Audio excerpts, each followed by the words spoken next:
you are next to your client? Is everyone next to their client? What side you got?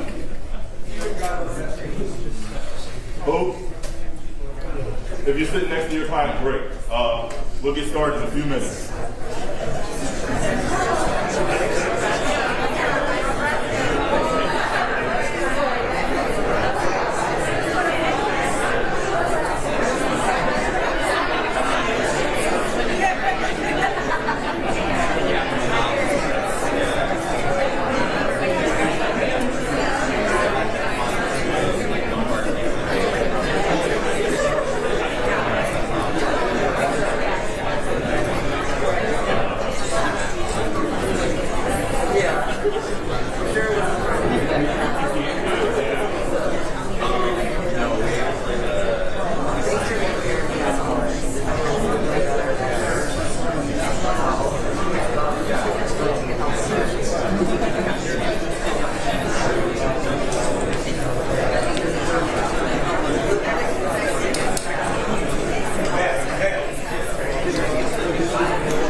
All rise.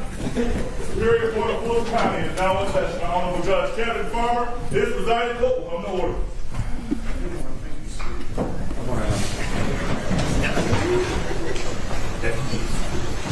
Okay. 9:30 calendar. All done. Got a lot of folks. This is just a status count, folks. In this case, I see a lot of familiar faces out there, but I'm going to be coming up to speed. It's my case to the finish line. I'm not going anywhere, and I've got to figure out how to manage this. That's pretty much what this is. Mr. Chuckman, your case is still on appeal, is it not? Technically, it's not. We're waiting on your Bermuda, or however you say that, to come back for your signature. So the Supreme Court came back. Split decision against me. It was rough. Okay, well. But it's split. So I'm allowed to have you here. For now. Okay, for now. Fantastic. Then this file for the state. I'm going to call this calendar. I just want you to stand. Let your attorney make your announcement. You know, you're here, and then I'm going to go back and go through where we are in this case. It's my understanding that I got an order on the, and I apologize in advance for the names best I can. Miss Brooke Court-Manche, Ms. Gupta, Coutts, McLean, and Patterson. There was an order denying presenting special murders filed last night. It is filed and it's in honesty. I don't know if the attorneys are aware of that. And I saw on the record that you all had a motion to suppress hearing, I guess. We can't hear you. Yeah, cannot hear you at all. Okay, well, I will try and project. How's that? Better? Okay. Y'all had so the attorneys for Court-Manche, Gupta, Coutts, and McLean, and Patterson, could y'all stand, please? There's, okay. All right. Familiar faces. And the state. It appears from the record that y'all had a motion to press on October 11th. That's correct. Was there a brief filed? Is that correct? So there, may I? Sure. There were some briefs that were filed. There when I was speaking to marketing issues kind of going on. Was there a hearing? Yes. Was evidence introduced? Yes. Okay. We don't have an order on it. Okay. So, two ways to handle that. One, talk to my predecessor and say, hey, can I please have an order? Because we're not going to have that hearing all over again. Or, there was a court reporter there, right? Which means there's a record. And you guys, there was an order to digitize everything. I can review that, and I can do it.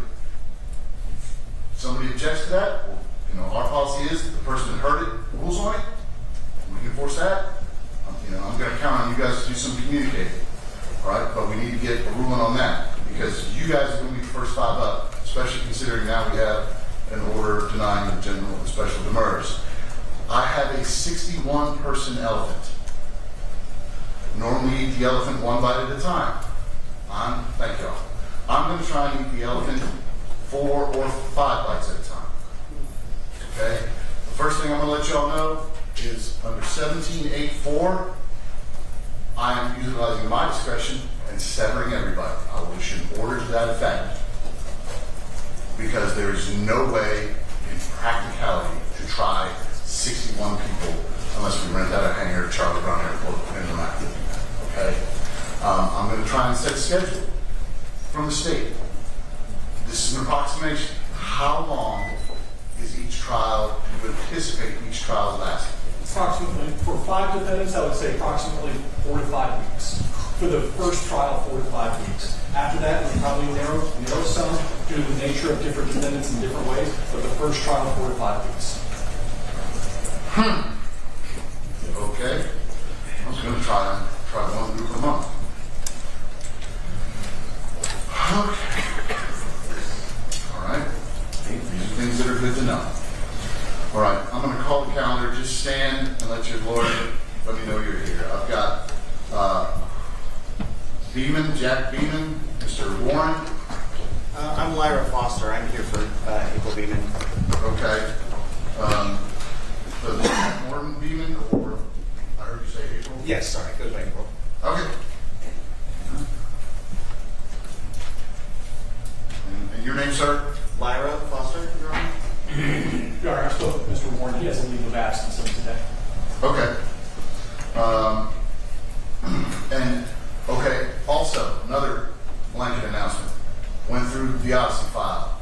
Lots of adopting other people's motions. No, that just bogs everything down. You want to file motions? Fine, that's your right. But we're not going to cross-reference 60 people, okay?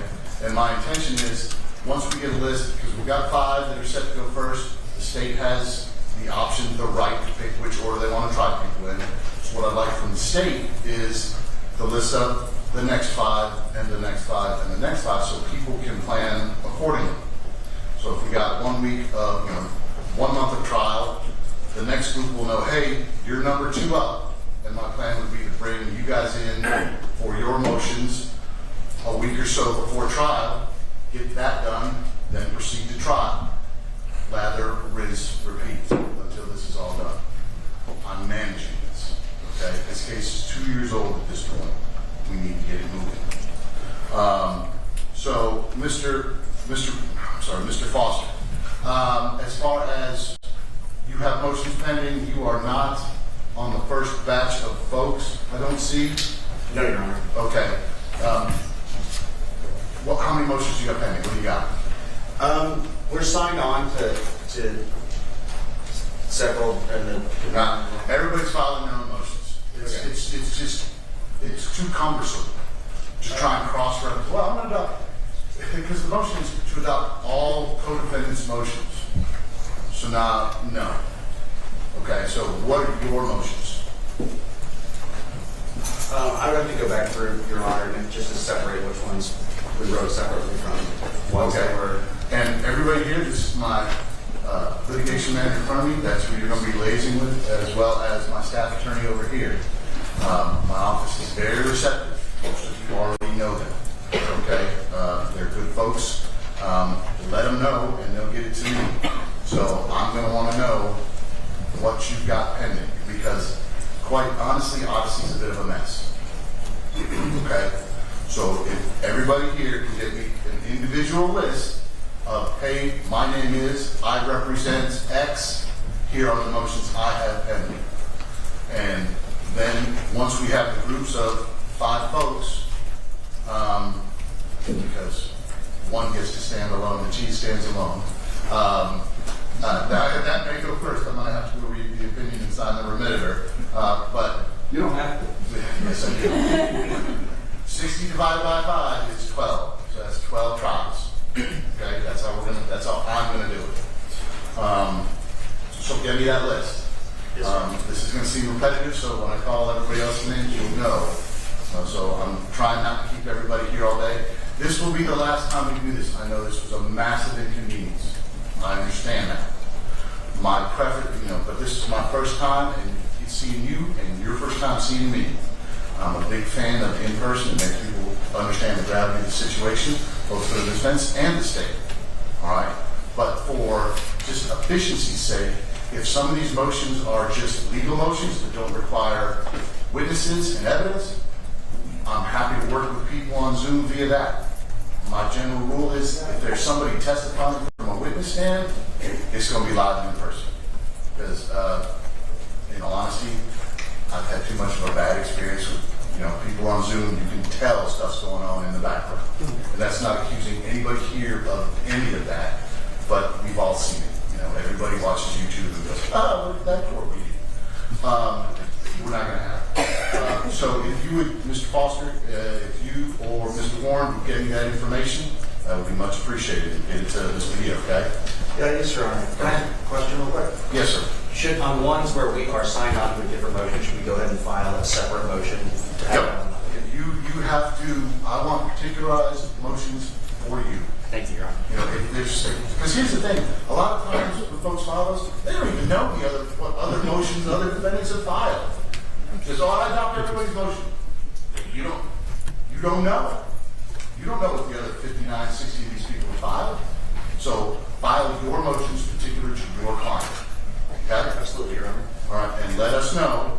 And we'll get scheduling orders out 5 at a time. Okay, Mr. Fowler? Understood. All right. And likewise, if the state has motions to any particular defendant, I need to know that too. Understood. Okay. So, Mr. Foster, that's your announcement? Yes, Your Honor. Okay. And Lieutenant Beamer, appreciate you showing up. Thank you. After I'm done with you, you are free stay, or I'm not going to make you stick around all day. But you can stick around and listen if you want to, okay? Yes, sir. All right. So, when can you get me that list of motions? By Friday, is that? That's beautiful.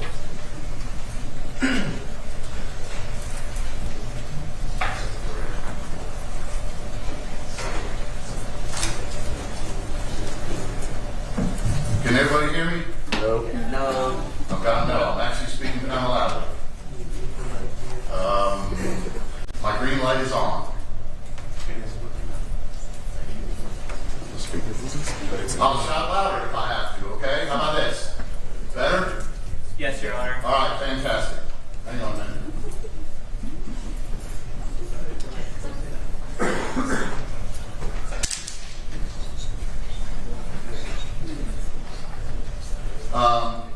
So, Mr. Foster, thank you. Y'all can have a seat. Next, I've got Priscilla Grimm and Catherine Bernard. I think I had a conflict letter from Ms. Bernard, did I not? You do, Your Honor. Yes, Catherine Bernard does have a conflict. I'm Austin Asbury. I'm here on her behalf. Mr. Asbury, was it? Yes, sir. Okay. Okay. And your client is present. Thank you. Same information from you, Mr. Asbury. Can you guys get me a list of your particular motions? Yes, sir. There's, I believe, 3 current motions. At least 2 of those are specific to Ms. Grimm. All right. You got about 3. Okay. And I'm going to put approximately. I'm not going to hold you to that.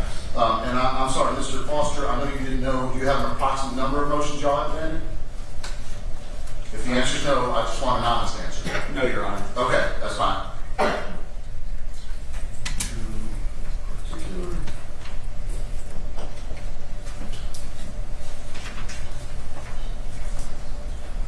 Okay, again, Mr. Asbury, you are not, it does not appear that your client is in the first 5.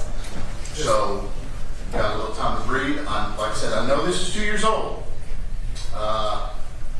I'm new to the game and I'm going to do the best I can. So I'm going to try and keep it moving.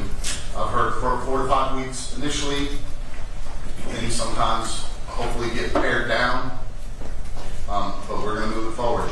If I can't try one every month, especially if it takes more than a month, I'm going to try one every other month. Keep in mind, I also have a Fulton County caseload. Okay? Yes, Your Honor. So I do have other defendants pending. Yes, Your Honor. In addition to the pending motions, Ms. This room did want to address our bond conditions. I'm not sure how Then to. file a motion. Yes, Your Honor. Okay. This is merely a status. Yes, Your Honor. Okay. But I will note that you want to address bond conditions. Yes. And I also invite communication between the lawyers. That's something, and I don't know, Mr. Fowler, you are free to consent or not, but have the conversation, okay? And that doesn't mean just email back and forth. I'm a big fan of the telephone. Call somebody. Because emails sometimes get tone read into them that aren't there. Pick it up, then send the CYA email. Hey, great phone call. Here's what I got out of it. All right?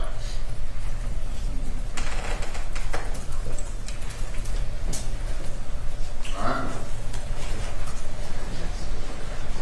Next up, Nadja Geyer. That's Ms. Kaufman. Here you are, Ms. Kaufman. Here's your client. How about you? What do you got? We have several motions. We have one motion to modify bond conditions that has been filed. I can speak to the state about that. I will have everything else filed, not as an adoption by Friday. Okay. Several meeting, more than 5? Yes. I see Mr. Shipper in front of you. Help me. with the nod. Yes, I imagine more than 5. I mean, substantively, though. Probably. Yeah, substantively. That's what I'm looking for. I mean, there's motions that probably don't need to be heard, but that are, or just that are like,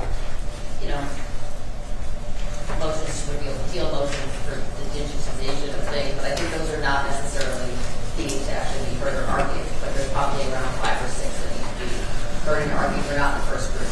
You have Mr. Fowler's number? Mr. Fowler, you have her number? Of course. Fantastic. All right. All right. And you also want to be heard on bond conditions? Yes. Okay. All right. Next I have Maggie Gates and Miss Gelsomino. Yes, Ms. Gelsomino, and congratulations on pronouncing that correctly the first time. Thank you. And Marcus Doty also for Maggie Gates, who's president of court today. Okay, and I see your client is present with you. Same questions, ma'am.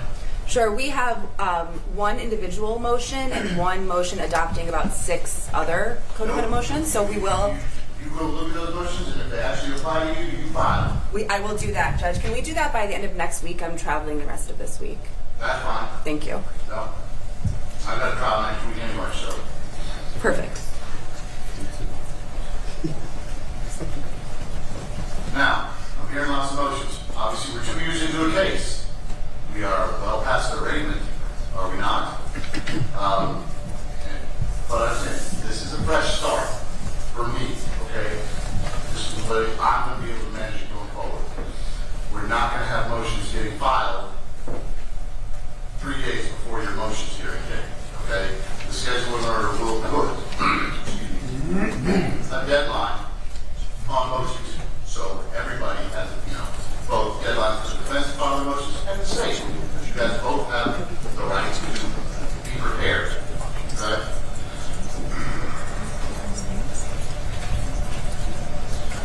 All right. Any other issues, Ms. Gelsomino? No, sir. Okay, thank you, ma'am. Thank you. Next, I have Philip Flagg, Mr. Tettis. Ms. Tettis. Yes, sir. I'm filling in for Mr. Tubbs today. Okay.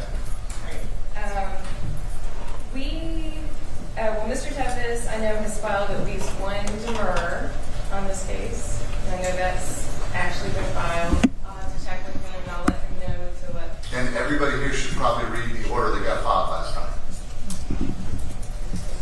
Okay? Because, I have not read your demur yet. Okay. But, if it is substantially similar to the previous demurs, I'll listen to them. Okay? Okay, I will let him update the court. I'm just letting the court know what I know he had filed. And just to let the court know, I also know he met with the AG's office about a year ago, spoke with them about it being some evidence being factually impossible for his client to be involved with this. He was looking for an update on that. Hasn't heard anything, because otherwise I think ready to go forward. A year ago, absence makes the heart grow fonder. Yep. So that's where we are. Mr. Fowler, your phone's going to be ringing, okay? I need you to pick up. I do, Judge. I mean, I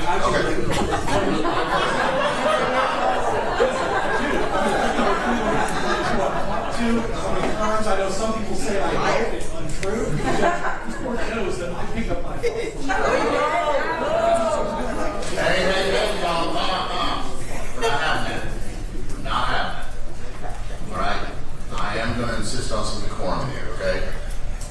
This is a serious matter. No doubt about it. I understand you all disagree with Mr. Fowler. That's okay. I have both agreed and disagreed with Mr. Fowler in the past, so. If you indulge me for a moment, John. No, I'll call your name. Thank you. Anything else, Ms. Tevis? I think that's all. Thank you. Appreciate it. All right, next I have Ivan Ferguson. Where's Mr. Butterfield? There's Mr. Good morning, Butterfield. Your Honor. Charles Butterfield here with Mr. Ivan Ferguson, Your Honor. Would you let me know if we were still in the first batch of trial? We were at the last, before the last court. No, sir, you are not. Okay. I have Brooke Elaine Courtmanche. I apologize. Sonali Gupta, Scott Marlon Cox, Adele Garrett McLean, and Savannah D. Patterson. Everybody hear that? Fantastic. So you are not in the first five, Mr. Butterfield. All right, Your Honor. Well, we filed for the discovery. Obviously, we received a lot of discovery. In this case, we did have a deferred count one filed on November the 16th of 2023. Same for count two. We then also had a motion to adopt motions. I mean, it's been some great lawyering, Judge. So I jumped on these motions, some of the best I've seen.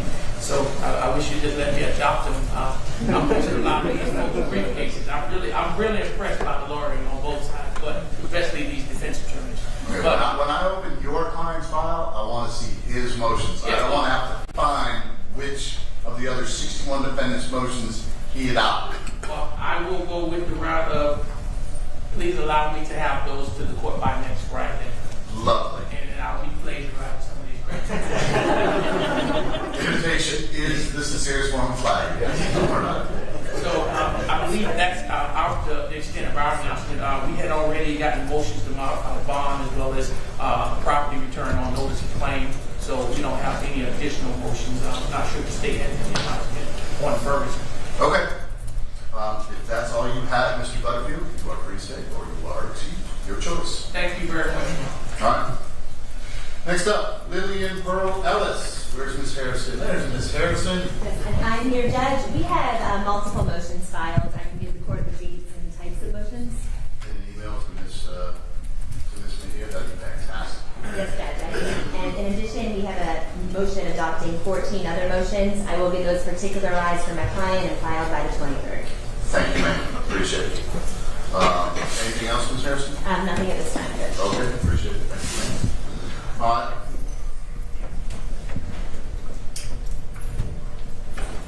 Next, I have Ariel Caitlin Ebal, Mr. Sheffield. Morning, Your Honor. Morning, sir. Jason Sheffield from Ms. Ebal. We will do the same. We have motions filed. All right. We will particularize the adopted ones. And the adopted ones were made by order of Judge Adams to specifically state in a filing, we are adopting this particular motion filed on this particular date. And then we all undertook to try to group those. And many, many hours went into that pursuant to her order to do it that way. I hear you saying you don't want us to do that. I want your motion, your file. I mean, at this point, it is, as Mr. Butterfield pointed out, it's going to be copied and pasted. I mean, you've adopted them. Those other motions are in somebody else's file. I need to see them in your file so that I know they apply to your client. And it will be done. Okay. I just wanted the court to understand why we were doing it that way. That's fine. That's fine. So we also asked for that next Friday, not this Friday, but the following. We'll get it done. We'll coordinate with the court staff. I think we're going to be far down in the order. And so we'll watch and wait and be ready. Next Friday to disentangle. Perfect. All right. Fantastic. Thank you, Judge. Thank you, sir. Next, I have Julia Caroline DePuise.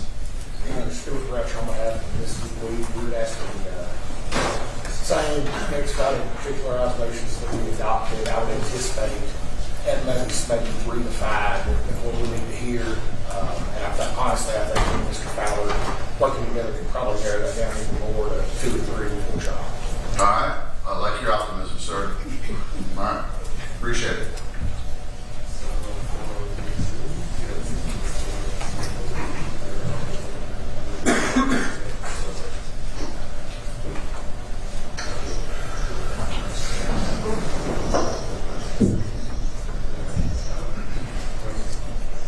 You want me further away from one?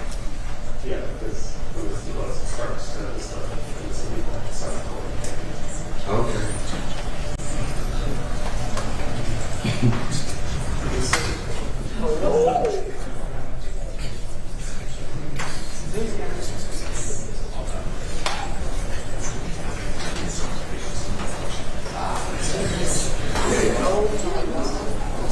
Otherwise, people can do it. Gotcha.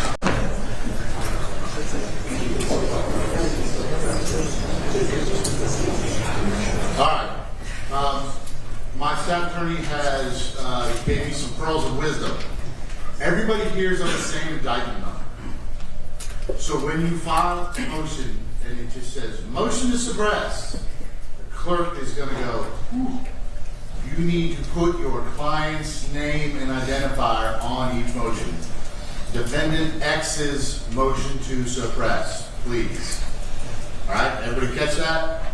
And if anybody catches Mr. Butterfield on the outside, let him know. I can start it now. Thanks. And Judge, as a question, does this apply to motions already filed or only going forward? What's filed is filed, so it's going forward. Thank you.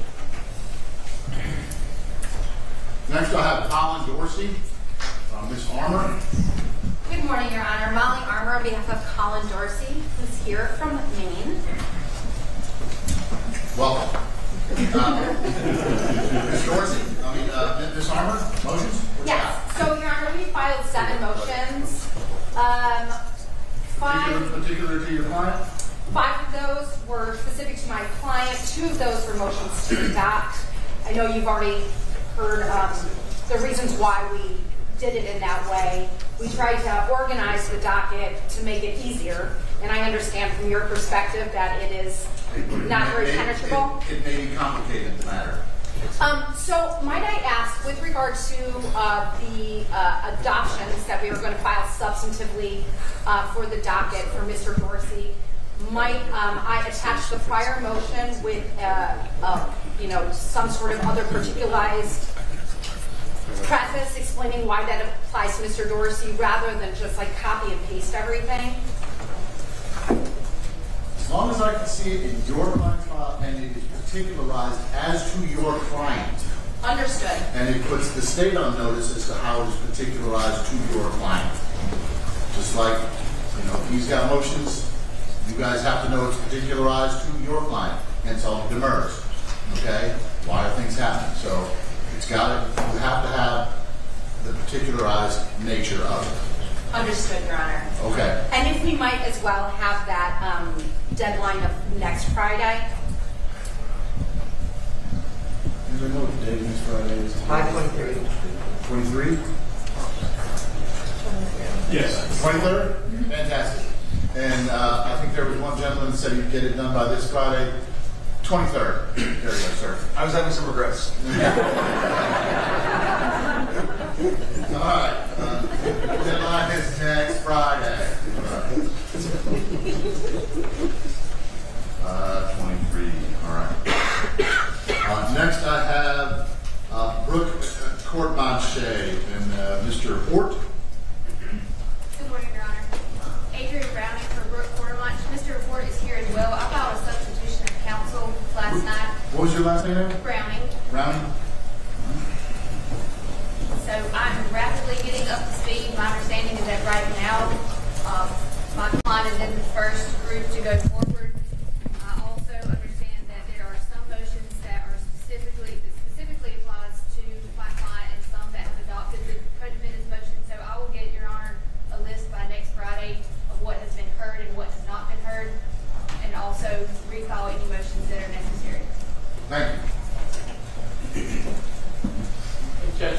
recall the next case I was told that you all had, were looking for us outside? No, just that you had next Friday, and that when you file your motions, make sure that it doesn't just say motion suppressed. Make sure it says client X's motion to suppress, so that the clerk will know, because it's all the same indictment number, and the clerk needs to know where it's going. All right, thank you very much, Your Honor. We'll do so. That's all. Thank you, Judge. Yep. Next, I have Amin Chawi. Shall we? Yes, Your Honor. Ms. Thomas? I'm here. There you are, ma'am. Thank you. Your client's here? Yes, sir, he is. All right, what you got? I have, kind of like everyone else, several motions to adopt that I will need to particularize. And I will ask on behalf of everyone. I am leaving to go out of town early Friday morning, out of the country for like 10 days, so I will not be back and I won't have service. Could we have until the end of the month, which is the 30th, to particularize? You took the inch. Some of your other colleagues got a couple of yards. You want I want to cruise. I literally won't have service to be able to do research or anything. Any objection from the state? No, Your Honor. There you go. Thank you. Ms. Thomas and Ms. Thomas alone get to the end of the month.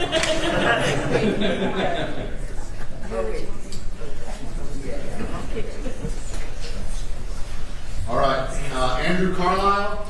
I've got Ms. Bernstein. Yes, you have Ms. Bernstein.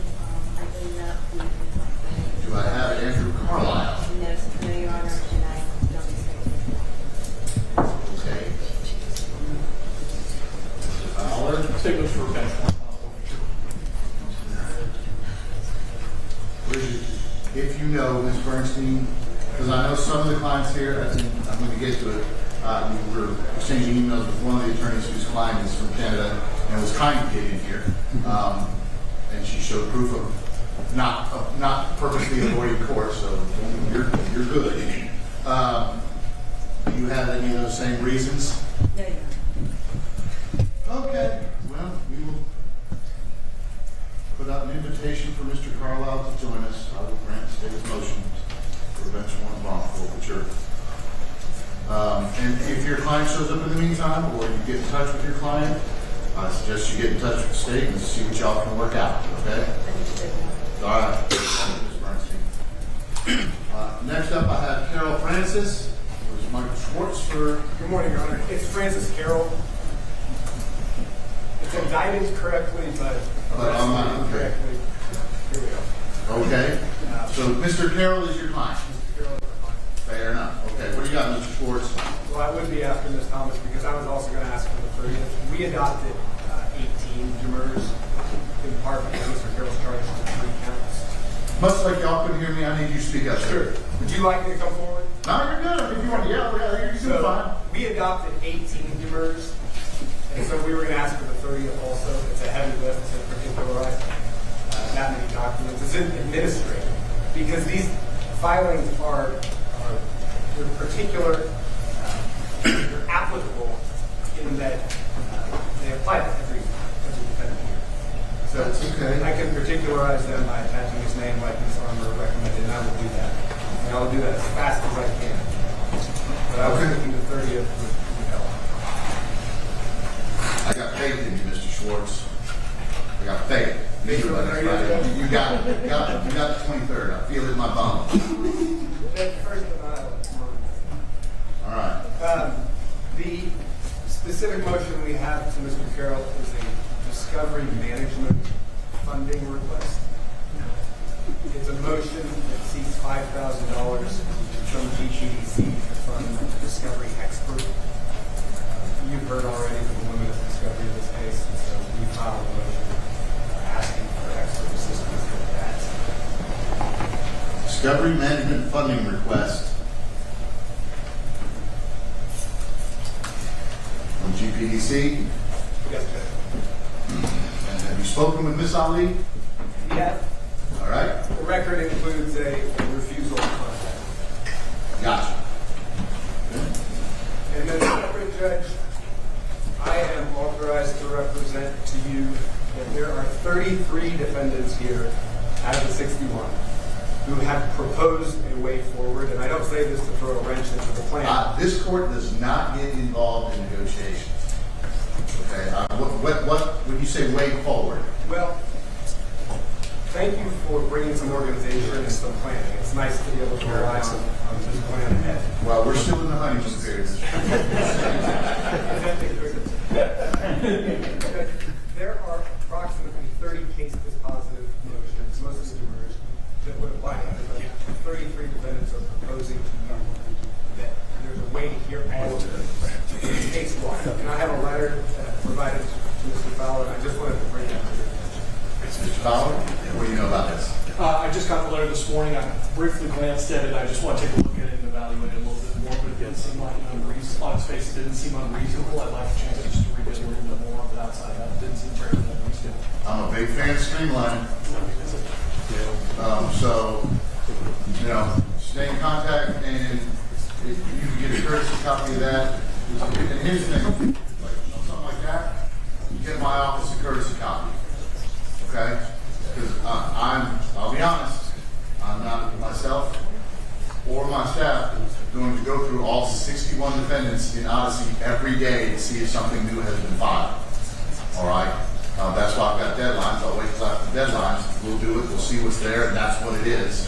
And likewise, if you're telling me this, just make sure we have a courtesy copy of that. Okay, Mr. Schwartz? Yes, Your Honor. I have physical courtesy copies. Would you like me to file this in Odyssey, or do you prefer letters just to go to chambers? Better safe than sorry. I put it in the file. We'll do both. May I hand you the physical copy today? You can hand it to one of those nice fellows right there. That'd be great.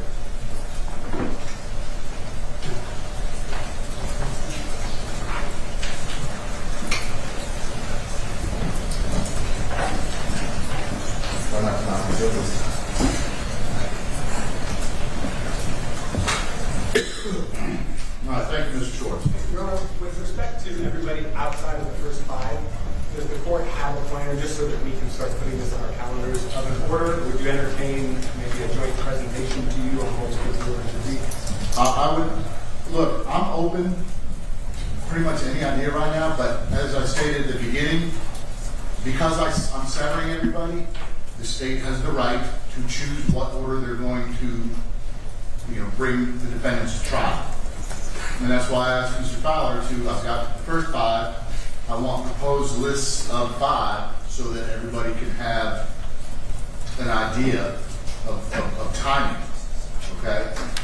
If you've got other ideas, communicate, okay? But he's got the right to pick which order they get in. That's in the code. I don't have a dog in that fight. Understood. Okay? Good. Nice to meet you. All right. Next, I have Emma Bodish. I have Mr. Brown Bennett. Good morning, Your Honor. Good morning, sir. From Emma Bogish. We do have some particularized motions that were filed and would disentangle the remainder by next Friday. Good answer. Yes, sir.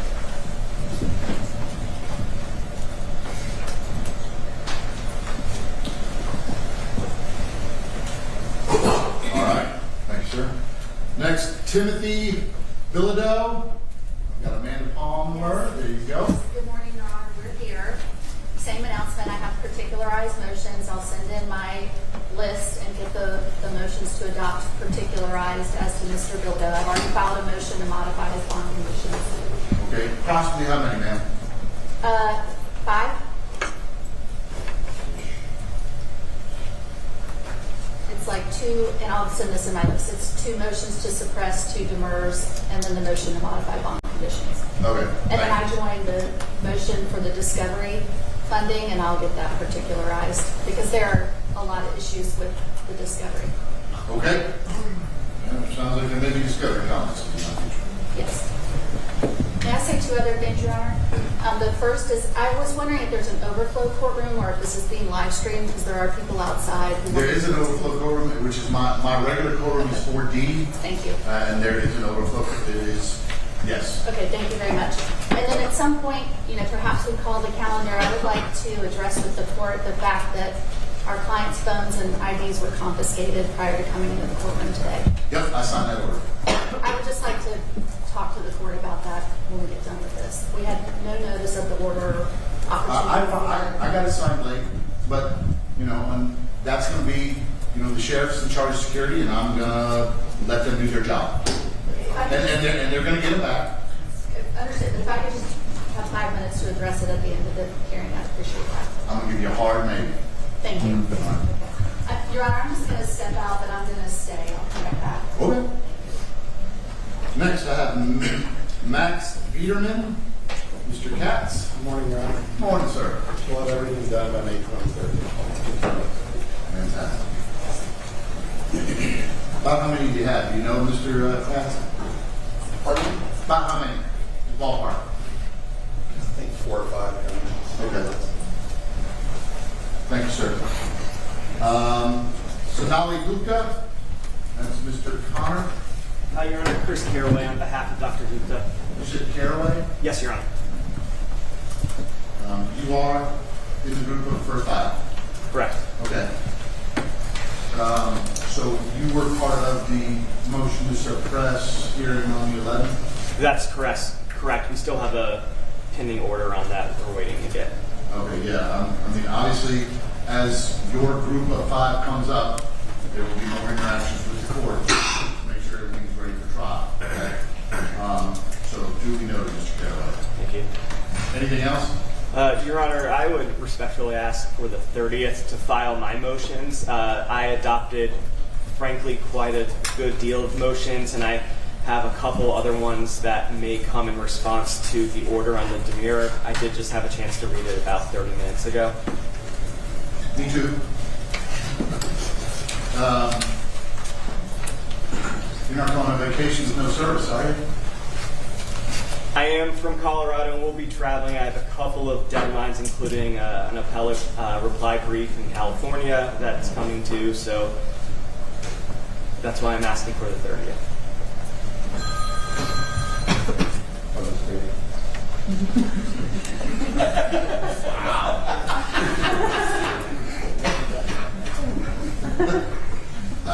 Is there a particular reason that phone went off? I have no idea, Judge. It hasn't happened to me in about 20 years. Just all these nice people's phones away. Do I need to remove the state's phones as well? Equal opportunity. Hey! Hey, y'all. That's what's called a rhetorical question that I was asking myself. See that it does not happen again, or there will be a donation to the charity of your choice. Yes, Judge. You return your phone at the conclusion of court. Yes. Okie dokie. Mr. Caraway. Ms. Thomas setting an ugly precedent for the court. I apologize, Your Honor. Here's the thing, y'all. Let's just make it the end of the month, because I'm not going to figure out who's got the 23rd and who's got and then the state's going to say they didn't get in by the 24th, but this person got in. End of the month. Month of May, January, February, March, April. May has 31 days in it. Close of business, May 3rd. Please tell me that's not a Saturday. It is. Unless I say Friday, last Friday in May. Nice try. Thank you. Somebody can tell Mr. Butterfield. You don't have to bring him back in. He's easy to get a hold of. Anything else, Mr. Caraway? Nothing further. Thank you. All right. Next up, Luke Harper. Caleb Abraham. Yes, Your Honor. Caleb Abraham on behalf of Luke Harper. We have one individual motion, same as previous counsel has for adoption. Same timeline as everyone else around. We'll separate those out. Appreciate it. Thank you, sir. Thank you. We did see. You may.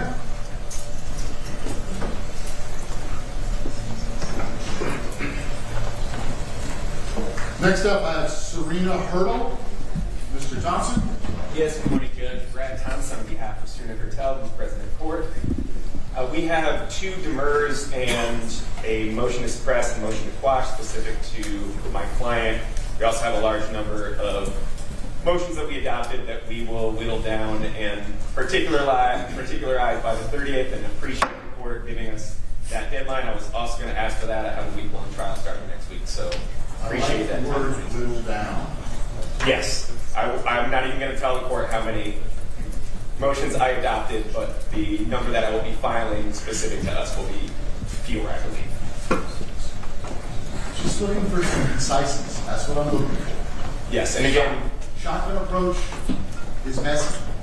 Understood, Judge. And again, we were doing this also to be efficient, to not have 61 people filing 20 motions trying to narrow that down. Look, it doesn't kill any more trees. It's all electronic, okay? Yes, Judge. All right. Thank you, sir. Thank you. Next, I have Mariana Hoyt-Lang. Good morning, Your Honor. Nicole Morgan, Ms. Hoyt Lane. She's present in court. We will have particularized motions filed by the 30th. 30. How many do you have, man? 3, 4. 3, 4. Okay. Next, Thomas Jurgens. Good morning, Your Honor. Lee Finlayson and Andrew Hall, Mr. Jurgens. We've got 8 motions pending. We'll get that list to the clerk by Friday, and we would also ask for the 30th to refile and you can move it to the motion to be adopted. All right. Appreciate you asking. Everybody else, you don't have to ask. Everybody's getting the last Friday in May. Right? Correct. All right. Thanks, sir. Thanks, sir. Next, I have Hannah Cass. And that is. There you are, sir. Good morning, Your Honor. I'm in field for Ms. Cass. So we have the same announcement. I couldn't give you an exact estimate as to how many motions I've pending, but I'll have them all particularized and submitted. I did want to clarify a few things. You mentioned that there would be a scheduling order with motions deadlines or new motions deadlines. So I assume this last Friday, May deadline is for the motions that have already been filed. Are we permitted to file additional motions? Well, this case is 2 years old. Friday the 30th is it. Okay? Stay tuned. Understood. Because then the first week of June, I'm going to be digesting everything y'all filed by the 30th. So don't look for a scheduling order the Monday after Friday when everything gets filed. Not going to happen. All right? But fair enough. We also we have a pending motion for bond. Bond modification? Yeah. We were discussing a number of things with Mr. Fowler. What you discussed with Mr. Fowler is between you and Mr. Fowler. As I said, this court goes to great pains to not get involved in discussions between the attorneys. It's, quite frankly, improper. Okay? Another further. Yep. All right. Next, I have James Marsicano. Marsicano. Good morning, Your Honor. Javier Dijanon for James Jamie Marsicano.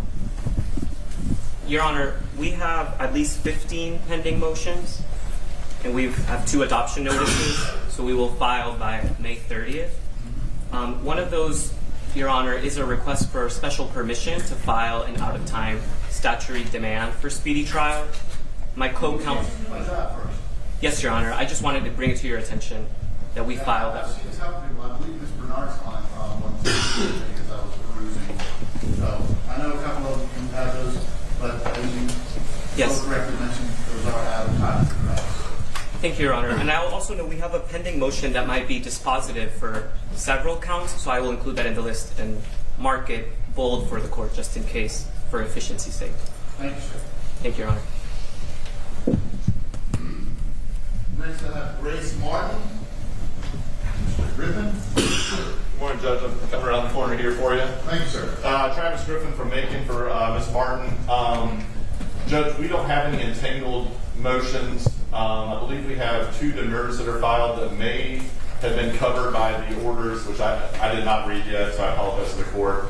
But those 2 dovetail with several other demurs, and I have signed on to that letter which we already discussed. 33 votes. Yes. And Judge, I have a First Amendment motion, which also dovetails with some other people's motions, but is particularized for my client. I have about 5 procedural motions that I file in every case that have to do with jury selection and jury charges and stuff like that. I believe the state had mentioned at some point they might need 30 seconds to respond to one of those, and those are very quick. I have a motion to suppress about a cell phone, which also should be fairly quick. And then I do plan to file a motion asking for a bond modification. So that's where we're at. Get it done by the 30th. Absolutely, Judge. All right. Thank you. Yep. Cameron Pipes. Yes, Your Honor. Drago Seapart here for Cameron Pipes. I'm coming here so I can see the court. Thank you, sir. All right. We have, the client's president over here. We have 2 motions that we filed, particularized, individualized already. One was in viewer and one was motion to suppress. Others that we adopted is maybe somewhere between 5 and 10 that we're going to see by the 30th. But we're going to file as particularized. Okay. Because here's the thing. Again, my problem with adopting other motions. Some defendants file 18 motions, file 5. So if you're adopting, and here's the thing, some of the motions you're adopting, if you're adopting everybody else's motions, they might be in conflict with your client because you guys are all severed, for a reason.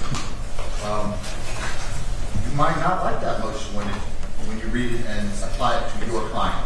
So that's why I want everybody to particularize and do what is in their client's interest. Okay? So I appreciate it. Thank you, Your Honor. Thank you, sir. Next up, Victor Puertas. Ms. Glenn. Present, Your Honor. Karen Glenn on behalf of Mr. Puertas. I'm also joined by my colleague Jonathan Sidney and our local counsel David Gasly.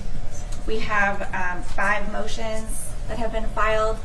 We did also adopt 15 others. We will get those particularized and to the court by the 30th. Okay. Thank you. Haley Meisner. Mr. Brown Bennett. It's actually going to be Kendra Robinson. Yes. She entered here. Oh. Good morning, Your Honor. Kendra Robinson on behalf of Ms. Mexican Judge. And she's present in the back. We have a plea and bar judge, and that's pretty much all we have by way of motions or pre-trial matters that need to be handled. Robinson or Robertson? Robinson. Yes. So Mr. Brown Bennett is correct. Yes, that's correct, Judge. So you've got the plea and bar, and that's it? Yes, that's all. Okay, fantastic. Thank you, ma'am. All right, thank you, Judge. May we be excused? You may. Thank you, see you soon. Timothy Murphy. I have Ms. Morris. Good morning, Judge. Emily Brush standing in for Ms. Morris. She's in Fayette County this morning on a special set calendar.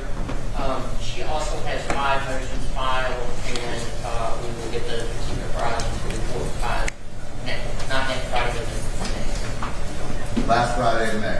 Thank you. All right. Thank you, ma'am. Tyler Norman. Ms. Wicker for Mr. Norman. Good morning, Your Honor. Megan Riddle for Mr. Norman. Ms. Wicker was nice this year. We have 3 motions pending for Mr. Norman that are particularized to him, and I expect to file our motion and read out what we have for the ones we adopted by your deadline. Thank you, ma'am. Yes, sir. Thank you.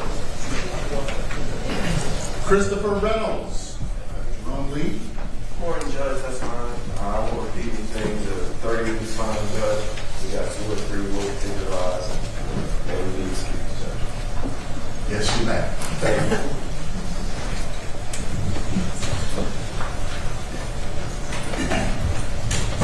Emily Murphy. Simon? Yes. Good morning, Your Honor. Jennifer Hyman for Emily Murphy.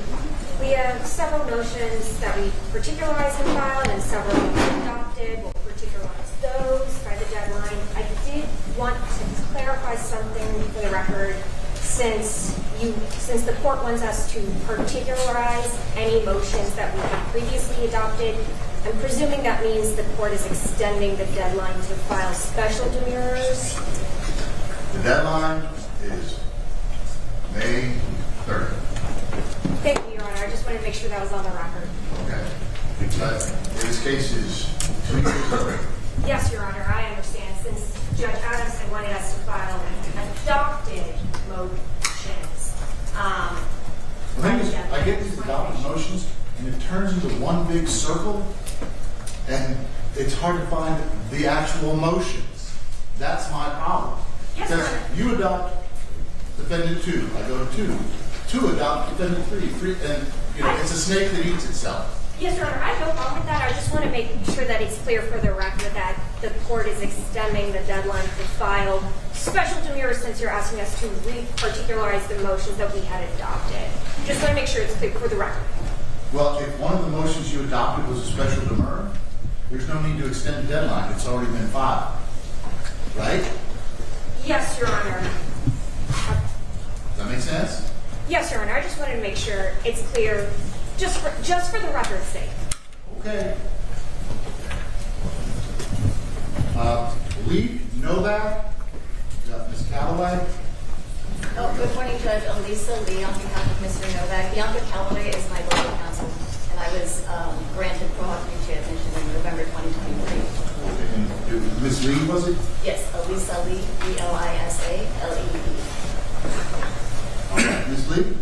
So we have at least 2 substantive particularized motions pending, including a motion to suppress and a general and special demur. We also filed 3 notices of adoption, and we also anticipate whittling those down, and I'll get the particularized ones filed by May 30th. Thank you, ma'am. Thank you. Frederick Paul, Robert Paul. Ms. Stewart. Yes, Judge. Your client is in Canada. Yes, Judge, she is. I've reviewed the documents you sent in. You've shown those to Mr. Fowler. I've probably seen all of them, Your Honor. I will not be issuing a bench warrant. No, that's what I was going to say, is I'm not asking for a bench warrant. We've had lengthy discussions about kind of, I'll just say procedurally, where this is getting the defendant back into the country. I'm not asking for a bench warrant. Okay. So, let's pretend your client's standing next to you right now. Yes, Judge. Okay. What do you got to tell me? We have 5 motions that are particular to my client, 3 of which I believe are motions to suppress. One is a motion for virtual appearance, I think for obvious reasons, because Ms. Robert Paul does desire to move forward with this litigation in whatever means that she can. We have signed on to that discovery funds request, and we have also, pursuant to Judge Adams' order, adopted motions which we will now particularize in the manner the court wants. I would say that once the discovery motion is resolved, I would anticipate we may be coming to the court with additional issues to address, but we can't know what we know until we know it. So we'll cross that bridge when we get there. Okay. And look, I'm not trying to strip anybody's gears by doing a particularized individual. It's just, that's the way my brain thinks, and that's the way I think I can best manage this case for y'all. Sure. Okay, for everybody here. Thank you, ma'am. Next I have Eric Nottingham. Eric Nottingham, Your Honor, Kamisha Benz on behalf of Mr. Nottingham. Okay. We filed several motions. We will have those motions particularized and send the list by the 30th. I know that you said that the 30th is the deadline, and the only question I have about that is if there's going to be additional discovery provided to us, then are we going to have some additional time in regards to filing any motions that need to be filed in response to that additional discovery? That sounds like a cross that bridge when we come to it kind of a thing. I think we may be getting some today, discovery. Mr. Fowler. We do have some more discovery. We have some discovery for everyone. They're getting it out today. It's not a lot more, Judge, but we had asked them for everything, and they just came to us and said that this exists. And so instead of sitting on it and not giving it to anybody, we of course need to get it over. So, Your Honor, may we be heard on this discovery issue? No, right now I'm still calling the calendar. But at some point it sounds like short answer is probably so. Sorry, Your Honor, I needed to bring it up. No, there's nothing to apologize for.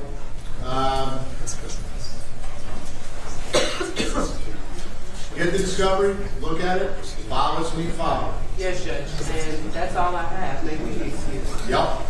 Thank you. And Your Honor, we request to be heard on this discovery issue after the status hearing today. Let me call the calendar. Thank you, Judge.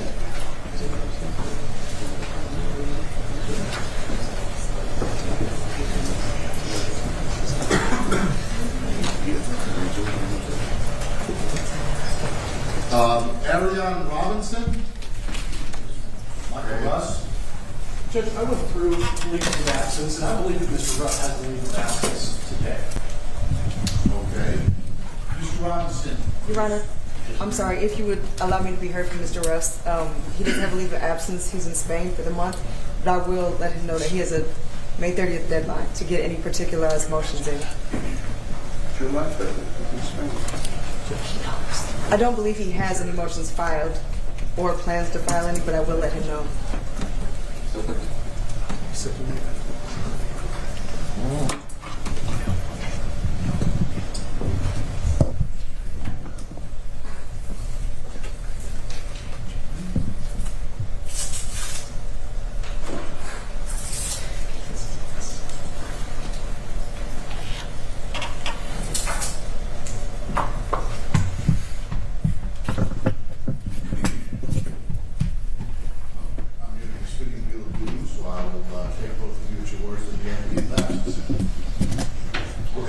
Mr. Robinson, it would appear that your attorney had a properly filed leave of absence for a month in Spain, isn't it? It's more than 30 days, but that's a whole other discussion.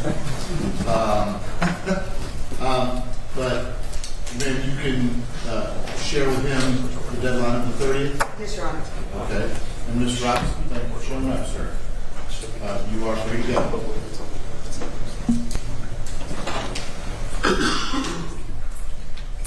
Next, I have Teresa Shen. Josh Lynch for Teresa Shen, Your Honor. We have about 7 individual motions, 2 motions to adopt, which we will particularize by the 30th. Okay, thank you, sir. Nicholas Dean Olson. Lyra Foster again for Vienna Olson's. Goes by Vienna. Okay. So you've got Mr. Dean and Ms. Olson. Yes, Your Honor. Do I have a conflict member? I will get one. No. Nothing. Okay. State. Judge, as far as I know, I don't know whether a conflict exists here, so long as a waiver comes in, the motion may be coming at some point to ensure that there's no conflict there, but as long as counsel gets a conflict waiver, it's not at stake. Mr. Foster,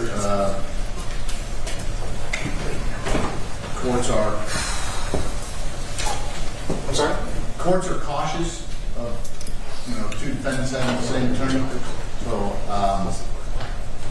to the extent necessary, talk to counsel. I'm going to need a conflict waiver because I don't know where this case is going to go. And there may come a time where you might have to come on both of them. Of course, Your Honor. So I'm going to need a conflict waiver signed by, you just have 2? Yes. Okay. So I need a conflict waiver. Yes, Your Honor. All right.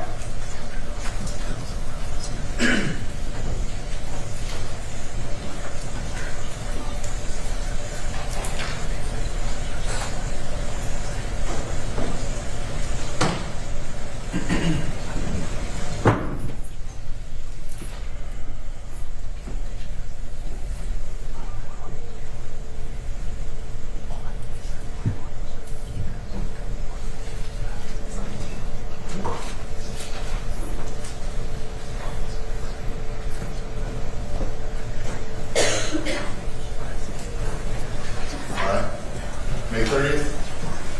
Yes, Your Honor. Okay. Abigail Sapiak? Abigail Scapiat. Good morning, Your Honor. Attorney Victor Gordon for Ms. Scapiat. We have about 5 to 6 motions that will be particularized and filed by the May 30th deadline. Okay. Thank you. Alexis Papali? Yes, Your Honor. Russ Etzel for Mr. Papawi. We have 4 individual motions. We've adopted others. I'll look at them and refile as appropriate by the 30th. Thank you, sir. Next, I have Caroline Tenenbaum. Morning, Your Honor. Chris Brookshaw here for Charlotte Tenenbaum. Like most, I've got a couple of adoptions that I've filed, so I'll be sure to particularize those. I've also got a particularized general and special demurrer, which may have been affected by the order Judge Adams entered yesterday. I've not had the opportunity to read it. I've got also a motion to exclude some late produced discovery. It was filed last year, but like everybody, I'll get all that stuff timely filed by 5:30, Judge. Yeah, because if everybody here adopted the general demurrer that got heard and moved on, that's going to affect it. Mine was particularized. There were some First Amendment issues, but I haven't been able to read Judge Adams' order if it pertains to it. Yeah, it's available. I'll govern myself accordingly. Yes, Judge. Thank you. Okay.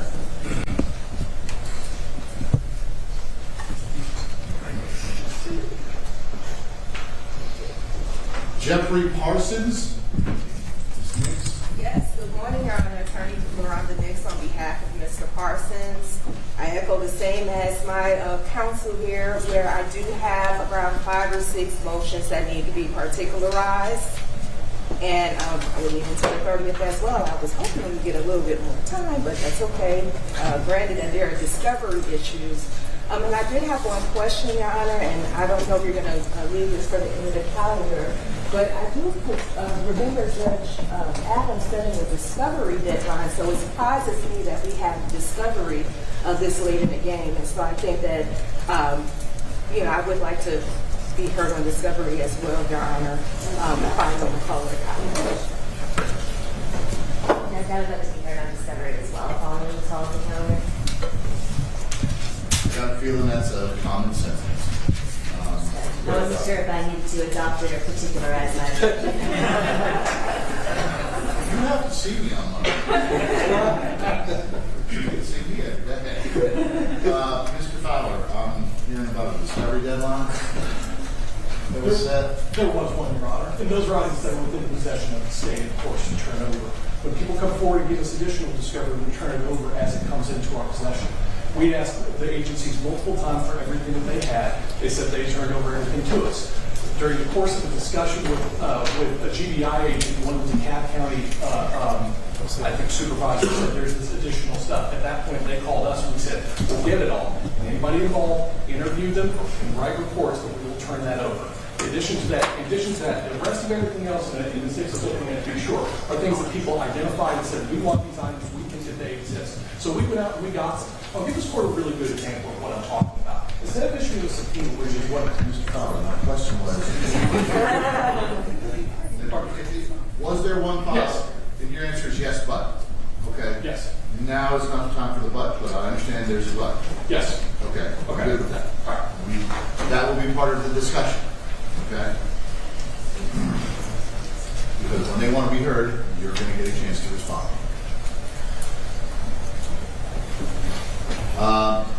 Geneva Tilbury.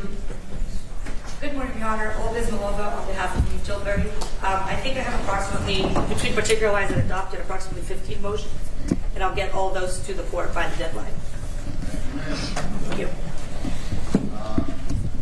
Ayala King. Mr. Chada Jimenez. Good morning, Your Honor. Still morning. How are you? I'm lovely. My client is King. They're here with me. We are awaiting for the paperwork from the court of the Supreme Court to come back. I'm assuming that once it comes back, we can go forward with the trial. I do want to, we don't have any motions, but if there's an issue that might have to get litigated, in essence, the Court of Appeals said that. I read the Court of Appeals. Yeah. So, which is you lose on the speedy. Something about closing, got to get a new jury, got to next terms of court. Sound about right? That is correct, Your Honor. And the issue that might possibly have to get litigated is that we are objecting absolutely to get a new jury. This is our jury. We picked this jury. Jeopardy has attached. That's the jury that my client and I want to go for. That's the state jury too. So we want to keep that jury. The jury is out pending, waiting on us. I'm going to follow the order of the Georgia Supreme Court. But If you want to, so what you're telling me without telling me is you filed a motion for reconsideration of the Georgia Supreme Court? we appealed the Court of Appeals, and then no, we're not even going to mess with that. With the Well, then I'm going to read the Georgia Supreme Court's opinion, and I'm going to act accordingly. Okay? Whether I agree with them or not. Okay? Understood. That's it. Okay? Mr. Fowler. Just procedurally, Your Honor, if I may. The Supreme Court issued its denial of cert on May 8th, so it was So it was just a straight denial, sir. So they didn't issue anything. They just said, Court of Appeals ruling stands. Correct. Okay. And so that was 8 days ago. The way I read that is it's a mistrial because of the jury selection process, so got to start fresh. Correct, Your Honor. I understand what you want. That's why I think we might have to have an actual hearing on it, because it is, and I just put the brief elevator pitch of it. In essence, they said that there was a structural error because the previous court, not like you would do, but the previous court denied access to the public. However, if that is the case, if need be, if I have to waive on that structural defect, then that's fine, but jeopardy has attached. And that's why the jury is still pending. It has not been dismissed, and I don't believe that Christmas shopping is enough to warrant a mistrial. Well, unfortunately, it would appear that the Court of Appeals disagreed with you. It's yes. So there you have it. Understood, but I still have to We're not going to re-argue the Court of Appeals. I'm not the Court of Appeals. And this is what you argued today. And this is fantastic. I'm going to follow their order. But their order does not say that it was manifest necessity for the mistrial. It says that we should declare a mistrial. I don't know what the state's position is on the mistrial, but we can waive that issue, the structural issue, and move forward as the trial as it is. The Court of Appeals did not address that, whether there was manifest necessity to declare a mistrial. They just said, okay, we can fix it like this because I complained about that, and I'm ready to waive that issue, so we don't have, if we don't like it and they get a conviction, we're not going to appeal that based on the You're waiving the issue after you got a decision you didn't like. It sounds confusing, yes. No, it's not confusing at all. What do you got, Mr. Fowler? Looking forward, after the mistrial, we have to follow subsection E under 177170. The defendant's speedy is still running. So whenever the court declares the mistrial, this defendant must be tried in a successive trial. I understand. They were so clear about that. That is the only thing I wanted to put out there was just, and I'm sure the court has read it and all of that, but just to be clear that this wait until September? Yeah. If the mistrial is declared in July in I can terms of court are 2 months long. Correct. In Fulton County, not 3 months like in Clayton. Correct. I know that. I was trying to remember where each one started. So we're in May, June, then July, August. So if it's declared in July or August, then we have to try this defendant in September, October, one of those 2 months. If it's declared this month or next month, then we have to try this defendant in July, August. So you guys are talking about two entirely different things. You don't. We're not going to talk about this right now, gentlemen. I just want to bring the question. Your position is, I want the jury at bed. Mr. Fowler hasn't said boo about that. He said, I don't care what you do. Make sure you don't miss the time schedule as set forth in 1/7. Because it does make a difference. Because if we didn't declare a mistrial, we didn't go under subsection D, which is the remitter statute. And there is where the timing issue comes in. So the cleanest thing to do is to follow just what the appeals tells us to do. Declare the mistrial and follow along. Because if we don't declare the mistrial, then we have a different timing issue with the remitter, which is subsection D, under 1777. Sounds fascinating. I look forward to, I look forward to reading 177170 yet again. So, especially for those who are asking permission to get into 177170 at a late notice. But we'll bring it up, but you guys are definitely first up. Two more points that I need to bring up. We're on trial. Trial started. The objective when we discovered. We'll take it because there might be some exculpatory stuff in there. So we'll take it. But We object to the state using new discovery. I think some other people asking for stuff, that's on them. We didn't ask for any additional stuff. And if they're saying they got new discovery from civilians, then that's okay, that comes in because it's new. But from law enforcement agencies, it is Just just found it in their basement. Yeah, okay, and then, you know, I think the Argentinian Supreme Court found some interesting stuff in their basement. So we want, it's deemed to be in their possession. The state is the government is the I client. understand constructive possession. So we will object to that. And the last point, I guess since remitter is not back, technically you still don't have jurisdiction over us, but I did file a leave that is in excess of 30 days. And the state is not objecting to it. I just want to make sure that I can still go on my trip because I will be gone the entirety of June and July. All my tickets and everything are bought, and so I don't want to. State's going to say you're waiving your speech. No, because he hasn't signed it. And even if you signed it today, we got through the end of August. It's not signing the remitter, it's the declaring of the mistrial that triggers the time. Which you haven't done, so. Okay. I'll deal with it. Thank you. Deal with it, move forward. But you're gone June and July? Correct. My flight back July 31st, and my leave expires August 5th.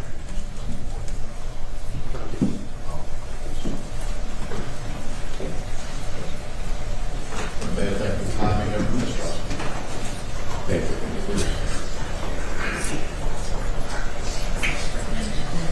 And no motions.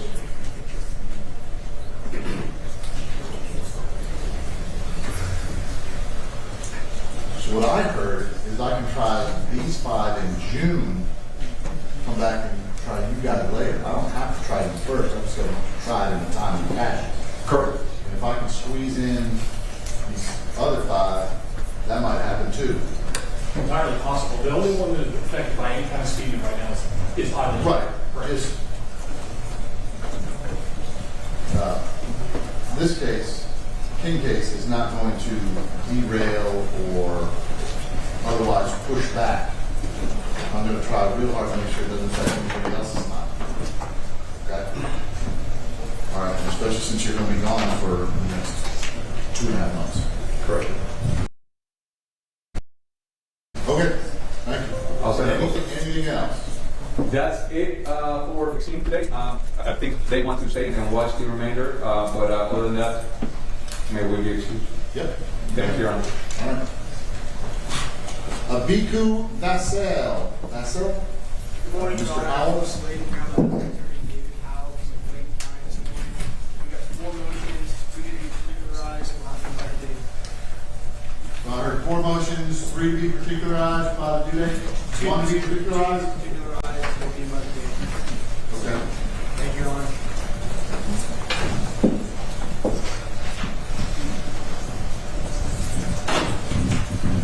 Katie Clough, Mr. Schiffer.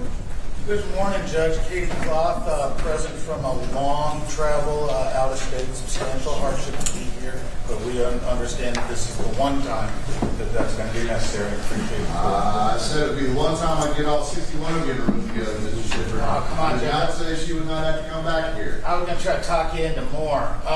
We have 5 or 10 motions that we've already adopted and filed. We will be soliciting many more and filing them on or before the 30th in a particularized manner as you prescribed. I also feel an obligation to follow up on something my good co-counsel said, that the state has had this case for 2 years and we have substantial discovery. That discovery organization was mentioned by another counsel as well as the letter. There's additional work being done on that discovery, and we just wanted to make sure that the state is fully complied on a global and existential scale with their Brady requirements. Because unfortunately, we've all had magical evidence appear that a diligent search would have shown up. So we just want to make sure that that's on the record, that the state's basically telling the court that diligent search has been done in the last 2 years. And that all the agencies have complied with their Brady obligations, which isn't just a check. They need to actually go do a diligent search and turn that over, and it's in the state's possession. because none of us want to slow this down any more than it already has been. Ms. Clough is in the last trial cohort.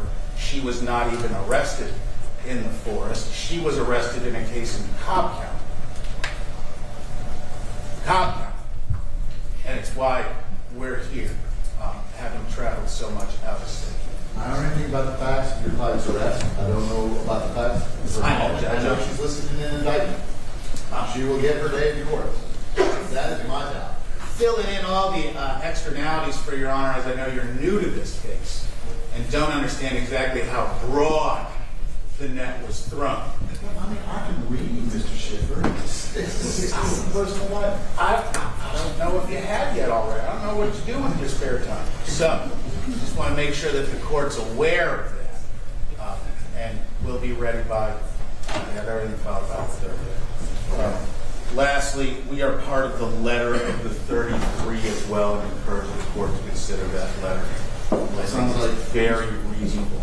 Well, it sounds like, the first gentleman that mentioned that, sounds like, the state is communicating, which is what I asked. So, the state just got back, because we don't want to delay the trial, but we're just getting, hey, can we do this? Everybody needs to get on their A game and get stuff exchanged to each other. Because everybody says, oh, I got something last from them, and now they're causing the problem. I want to get this thing moving forward. That's my job. And just to clarify as well, you're going to be issuing, per your announcement, a scheduling order. This being Fulton County, there's a history of scheduling orders having various levels of accountability. Hey, Mr. Schiffer, stop. Stop right there. I can only do what I do. Okay? I'm me. All right? You good? I have great trust in Your Honor. I'm just stating that in order to assuage the concerns of the many co-defendants who have appeared today, having heard rumors and issues previously in Fulton County of high-profile giant trials being challenging for this court system to handle. It's challenging for any court system. I've never disagreed with that, Judge. Wait, Mr. Schiffer, we got 5 to 10 motions. Yep. Part of the 33. Yep. We can have this lovely discussion about Fulton County and other court systems and big cases another time, but we good for today? Yeah, can't wait to see that order, Judge. Thank you, sir. Thank you, sir. All right, next up, Madeline Kodak. Your Honor, I'd like to request to be excused. My client and I. Thank you, sir. Mr. Sharp. Good morning to the court. I represent Matthias Kodak. We have filed several motions, some particularized, some tangled. We will be disentangling by the date you set. The one thing I would say is I'm not aware, and I apologize to Mr. Fowler if I should be aware, I'm not aware of their proposed order and where Matthias would be on that order, but That's because I just told him now to start putting that together. okay. If that's not been decided, I would just like to reserve the right to file any motions to sever once I see who the state is planning on trying my client with. Well, I, sua sponte, am severing all of them. Now, they have the right to pick which 5. If you don't like the 4 others you're sat with, it's kind of hard cheating, Mr. Sharp. Well, if there's evidentiary issues, root issues, yes. To the possibility that you would bring those to the attention of the state and say, hey, we got some issues, perhaps you want to pick another 5. Yes, sir. Or reorder my client in those numbers. Fair point, Mr. Sharp. Yes, sir. Okay. All right, thank you. Yep. And Mr. Fowler, I would just ask you to be cognizant of any group issues that might cause issues that Mr. Sharp spoke of. Zolarmi, Mr. Garland. Good morning, Your Honor. There you go. Here I am. I filed 2 motions and have filed particularized motions to adopt about 40 others. I think some of those have maybe been mooted and can be whittled down. let's see if we can make that happen. All right. And just briefly, Your Honor, as some background here on those motions. You saw the letter from Mr. Schwartz. There are a lot. I have it. Okay. I've not read it. I know Your Honor will review it. There are a lot of motions in this case that have broad applicability across multiple defendants. We have, not knowing what to expect this morning, picked out a group of 30 that we just wanted to put at the top of the podium. But there are others as well that also have broad applicability. I don't want to have a argue a motion in front of you right now, but I wanted to alert Your Honor to this issue that it may make a lot of sense from an efficiency standpoint to hear those broadly applicable motions prior to any trial in this case. Because as the state has indicted the case, this RICO conspiracy, and their theory has always been any piece of evidence admissible against anyone is admissible against everyone. And so a ruling Your Honor makes on one motion before a particular trial would likely affect every trial on down the line. There's two copies, you say? And it would be wonderful for efficiency purposes if we could present and say, here's the motion addressing this issue. These other defendants have adopted that motion. This lawyer is going to handle it. Maybe there may be additional arguments from other lawyers as it particularly relates to that You want me to let all 33 lawyers argue the same motion? Well, Your Honor, I would flip it on its head and say, if I adopt, say, 20 more motions, and then I come back and I have to argue each of those 20 motions, but 20 other lawyers have argued that same motion ahead of me, I would submit that would take more time. Whereas if we had one hearing on an issue with one lawyer particularly designated to argue that, and then small additions, and maybe we could craft something, it would probably be appropriate for us to brief this issue, submit an motion proposal to Your Honor, as opposed to me bringing up right here, right now, and us making a decision at this moment. But I wanted to flag that because it might be different than what Your Honor seems to be envisioning. And I would submit it could be more efficient and a more effective way for Your Honor to dig in on the issues and make the best decision Your Honor can. And avoid, I mean, just think about Your Honor having to read the same motion 40 times and have that same motion argued 40 times. And it may be more. Some motions may have to be argued 60 times if we proceed on handling one motion per defendant. So I would ask that we be allowed to submit maybe some briefs or motions on that issue for Your Honor to consider before you make a final decision that you're just going to take group one, handle their motions, and move on down the line. Because some of the motions could move the entire case and dissolve all trials. What if you don't hear that motion until the 6th trial, right? And then the remaining after that have been moved, and now we've already had several trials. So I submit for efficiency's sake, it would be a far preferable method. Would Your Honor consider? I'll read what you said, me, sir. Okay.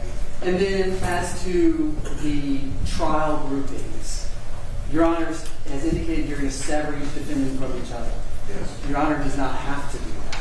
Your Honor retains the ability to decide which defendants are severed from each other, as opposed to giving the state the full authority to pick and choose who they want to go in. You might want to consider hearing from us as to what the severance groups should be. Your Honor could decide the groups, but then the state could choose the order in which the groups goes. Your Honor could decide those groups to avoid group issues, to best maximize efficiency, and make a decision and not leave it wholly in the discretion of the state. Could do. I would submit to Your Honor that would be the most efficient way to do it, because you could hear input from the defendants, from the state, as to what the grouping should be, and you could make a decision you think best serves the interest of justice. I think the interests of justice are best served by severing everybody, because I don't know. Because you got 61 people. I don't know what happened. I don't know who's going to point who, or if anybody's going to point who. I don't know any of that. But that gives every defendant the right and the ability to have their own defense and not be grouped with 4 others whose defense they may or may not, at the time of arguing of the motion, hey, group us together. And then things start to go weird. Now we don't want to be together. So if I give every defendant the same right of their own individual defense, I think that protects the defendant's rights. And Your Honor, and I hate to argue motions to slow down this calendar. Then don't. Would Your Honor accept a briefing on this issue? Because I think if you... I believe I said I will read what you said. Okay, well, I'll do that, Your Honor. And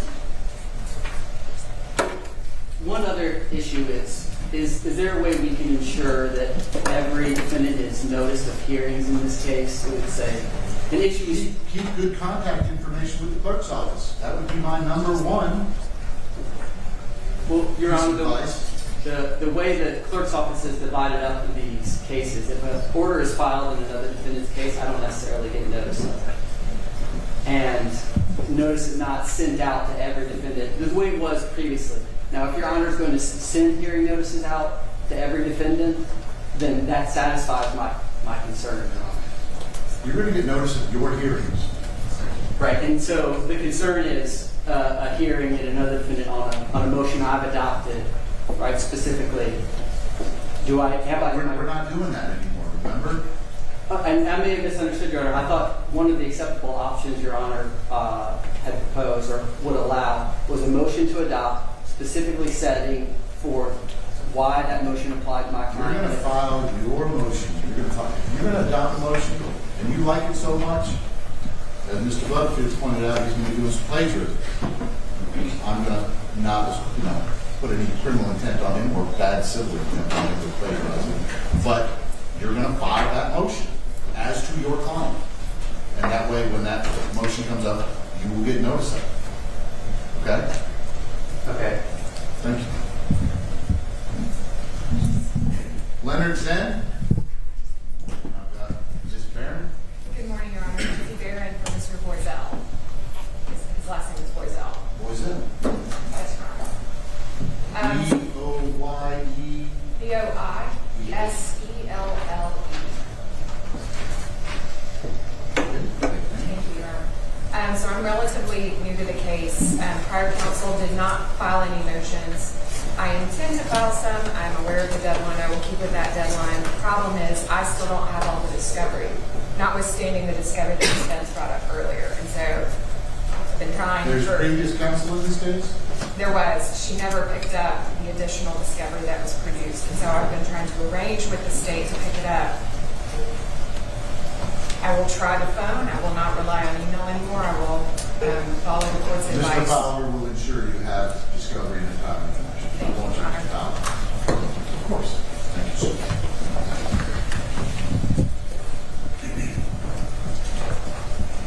Your Honor, may my client be excused? Yes, ma'am. Thank you. Thank you. Anna Lee. Ms. Strickler. Good morning, Your Honor. Good morning. I'm here on behalf of Ms. Lee. This is Meg Strickler. And we have about 5 motions. I'll particularize them. It's a motion to suppress, a motion to modify bond, and some demurrer motions. And so we have already asked the litigation manager to have the motion to set bond, motion to modify bond be heard. What do you need repeated, Your Honor? I apologize. Outside, please. Outside, please. Okay, I'll start over.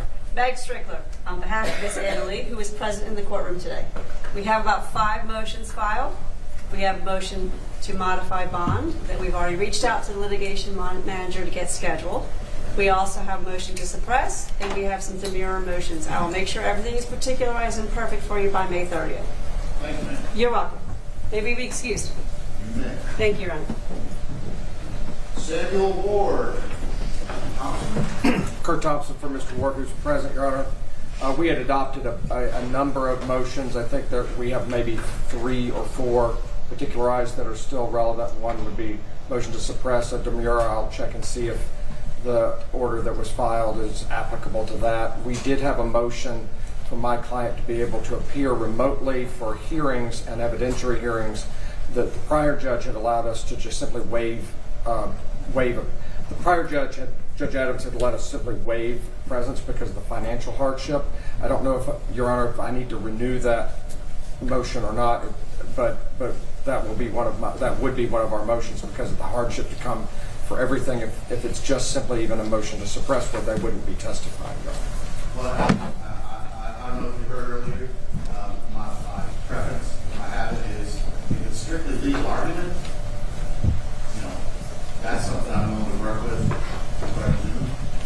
testimony wise though, there's going to be someone witnessing and testifying. I like to see my witnesses. Okay, and I like for both parties to be able to see the witnesses. We give things live, but you just get on Zoom. Okay, Your Honor. We may ask for that via Zoom, depending on the nature of the hearing, of the particular hearing. Here, and everybody wants to be on Zoom. I understand that. But I've got to manage it the best I can and as efficient as I can. To the extent that Zoom is, or the virtual appearance is possible and efficient, I'm not against it. Okay? But there are times when personal appearance is going to be necessary. I'm sure we'll know it when we get there. So that may be one of our motions that's still just sitting there in the file. Okay. Thanks, sir. William Warden. Mr. Alper. Good morning, Your Honor. See you. Mr. Warren's present. We have one pending motion. If there's anything else that needs to be filed, we'll get it in by the deadline. All right. Thank you, sir. Anything else? No, sir. Very good. Thanks. I have Dimitri Lenny. Don't show an attorney. Your Honor, he fled the country. He's going. So, there's one out. Oh, there's already been one. Yes, sir. Is he France? He is. There you go.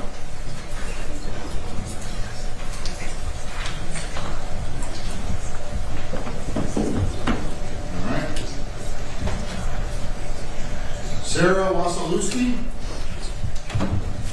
Good morning, Your Honor. Leanne Lester on behalf of Ms. Wasilewski. I am new to the case, and so prior counsel had filed several motions to adopt, I think, 20 or 30 motions. Obviously, I would like to be able to particularize those by the May 30th deadline. However, I am traveling for work this weekend, and then on Wednesday I leave to go to Europe until June the 4th. And so I am asking for the court to give me a little bit more time, especially in light of the fact that, one, I'm new to the case. Two, based on the last discussions about grouping, I think she was towards the end of those groups. And three, I think with additional time, I could narrow the number of motions that we will proceed on dramatically from 20 or 30. And so I think it would be helpful and more efficient for the court if I had a little more time to do that, in addition to the fact that I will be out of the country and it will be difficult, if not impossible, for me to do this, since I did not have the motions to adopt initially. Here's what we're going to do, Ms. Webster. You're going to work diligently coming up to the 30th. And if at that time you're unable, you can petition the court. Okay? Thank you. You got it.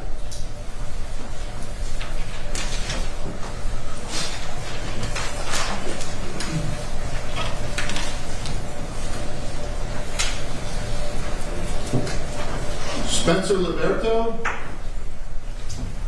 Kazicki. Yes, Your Honor. Good morning. Tony Kazicki on behalf of Spencer Liberto.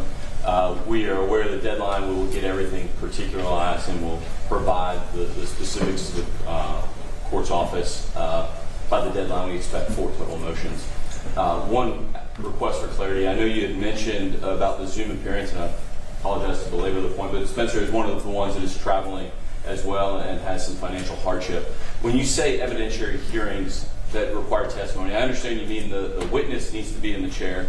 If Spencer is willing to waive his physical presence in the courtroom and can appear by video for a substantive hearing that does not require his testimony, is that one you would also consider? Look, here's the thing. I've got 61 moving parts. Yes. They're not all the same. There's a lot of similarities, I understand that. But on an individual basis, I mean, if you file a motion, I have to read it. That's how the rules. So I'll just deal with that on a case-by-case, hearing basis. I'm not going to give a blanket, here's how it's going to go on that one. Understood, Your Honor. We got the 30th deadline, we'll comply. Thank you. Thank you. Appreciate it. Mafia Luini. Good morning, Your Honor. Sean Boone, Mr. Luini. He is not here right now. Because? Mr. Luini has dual citizenship in Italy and America. He was arrested in the cab the judge made him forfeit his United States passport to his other attorney. I've spoken with this, or I've emailed Mr. Fowler. I'm in the process of getting that order or that condition changed so I can get his passport to give it to him. He's currently in Italy. His Italian passport is expired, and they're telling him it's about a 5 to 6 month process to get that taken care of in Italy. So I'm trying to get his American passport to Italy. However, Mr. Louis has also been told by people in Italy that due to the current political environment, if he gets his passport, comes back here, ICE could pick him up. So we are kind of in limbo as to if we can even physically get him in America in time. Mr. Fowler? So, he's correct, and that's what Mr. Cooper about this issue, the passport issue. His prior lawyer did have it. I completely forgot about it until Mr. Cooper brought it up. I'm not asking for a bench warrant bond forfeiture today because he has no way of getting here. The immigration and customs enforcement stuff, I think is separate from that. But I mean, without a passport, he can't enter. So I'm not asking for a bench warrant bond forfeiture. So I will particularize our motions to get them to you by the deadline. Okay. The bigger issue is that we get him here.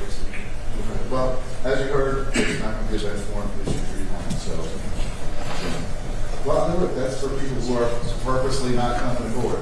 You are prevented from doing so, despite your best efforts. That's why it's not moving. That's why I won't grant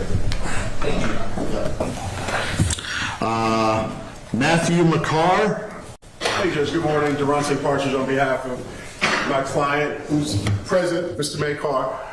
Your Honor, we have a number of motions that we filed as well as adopted. I've come up to speed. I was a little late. I was in another county before this, but I've come up to speed. I understand the deadline is May 30th. We will do all we need to do to particularize those motions and be ready to go and have them filed by that time. My client is also one of the clients that is out of state who may have financial hardships. If any issues arise as it relates to that, I understand the court's position. We will file the appropriate motion if that arises. Okay, thank you very much, Mr. Partridge. Thank you, Judge. Otherwise, may we be excused? You may. Thank you, Judge. Good to see you. Yep, good to see you, sir.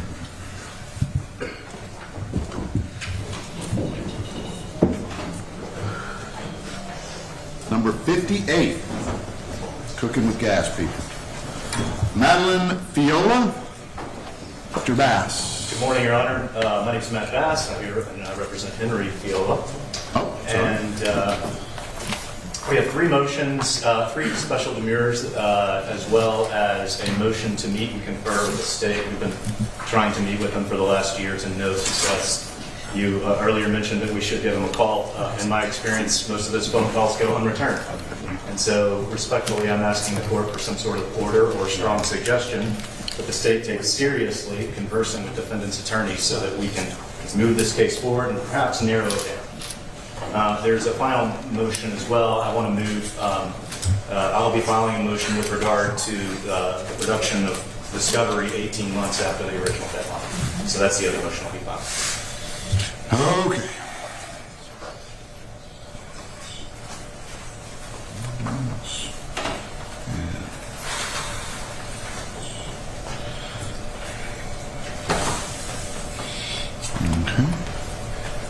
Mr. Bass, I would say if you have issues with the state and or you want to set a hearing, document your efforts, put them in a motion, give the state the opportunity to respond. We filed a motion exactly on this point 2 weeks ago, Your Honor. Okay, I'll take a look at it. But Judge, I want to let the court know, we've offered him a meeting, and he just didn't like the terms of the meeting where we said, if you want to come in and present your case to us, that's fine. He said, no, I want to hear your evidence against my client. And he indicated to us that he absolutely refuses to take any deal, and that he says that he wants to that try. sounds like negotiations. I don't want to hear that. I apologize. My point is this. I probably spoke with Mr. Bass more than any other lawyer in this case. He called me 26 times in less than 5 minutes, Judge. I don't know what to say at this point. Well, Your Honor, I am more than happy to produce copies of every email. They're not 26 in 5 minutes. Nor am I aware of any of these deals that he said. I didn't refuse anything. I really want to have a serious conversation about whether... Okay, look, here's the deal. Your Honor. Here's the deal. You guys are adversaries. You're zealous adversaries. That's your role. You're also professionals. You will both act accordingly. And standing up and calling each other liars, let's not do that. That's exactly what you just said, sir. Don't do it. If you want to document some stuff, give him an opportunity to respond. The court will look at the evidence, be it emails, phone records showing who called when, how many times. That's my job, okay? Fair enough. Thank you, sir. I'll look at your motion. Have you had the opportunity to respond to his motion, Mr. Fowler? The motion to He said he filed a motion 2 weeks ago for meet and confer. something like that, yeah. I have not. I don't really know how to respond to it. Okay. Well, hey, we offered these dates, et cetera, et cetera. Okay. Marlon Kotz, Mr. Samuel. Will you excuse your honor? Yeah. My client is present. Your Honor, we're in group number 1. We're going to have a number of motions that are going to need to be filed prior to trial. The court, your predecessor, had ordered that we get witness list and exhibit list no less than 30 days prior to trial, so a June date is not practical for group 1 at this point. Well, I could issue an order. Issue an order, but we've been relying on the prior order, which was we will get a witness list and an exhibit list at least 30 days prior to trial. We've relied on that. Okay. If we were to say they don't have to file a witness list until 1 day before trial, that would cause a problem. We are going to be filing a motion to reconsider the denial of demurs that we obviously received this morning. She didn't address at least half of the issues that we raised in the demurs. We're going to ask you to reconsider that. We also, ahead of the May 30th deadline, are going to need to file a motion for you to grant interlocutory appeal on the issues, many of which she just never addressed at all. We also have, we do need you to soon to enter an order about the exhibit list and witness list. If that just waits until sometime in the middle of June, then our understanding of the current schedule is you couldn't try us until July or August, which sounds like it would create problems with Surrey's case. But the enforcement of that order is critically important to us, especially in light of apparently this is new evidence. We don't know anything about that. We discovered it. We'll see when we get that. We're going to have many motions in limine once we get the witness list, once we get the exhibit list.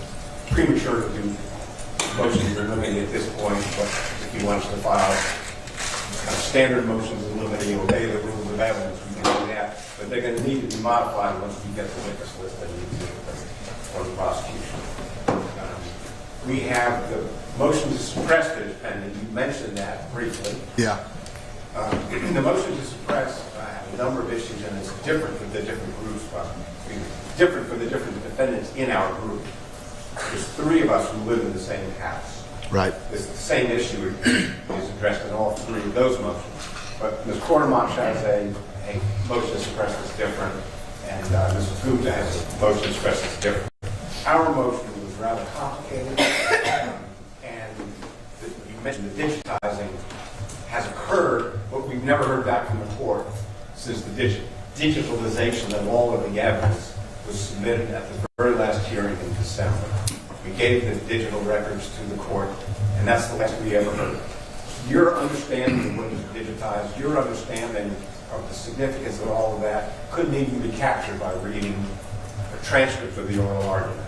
We don't think you need to have witnesses again, but you do need to have arguments again on the significance of the issues that we've raised in our motion to suppress, and to get comfortable with what has been supplied to the court digitally.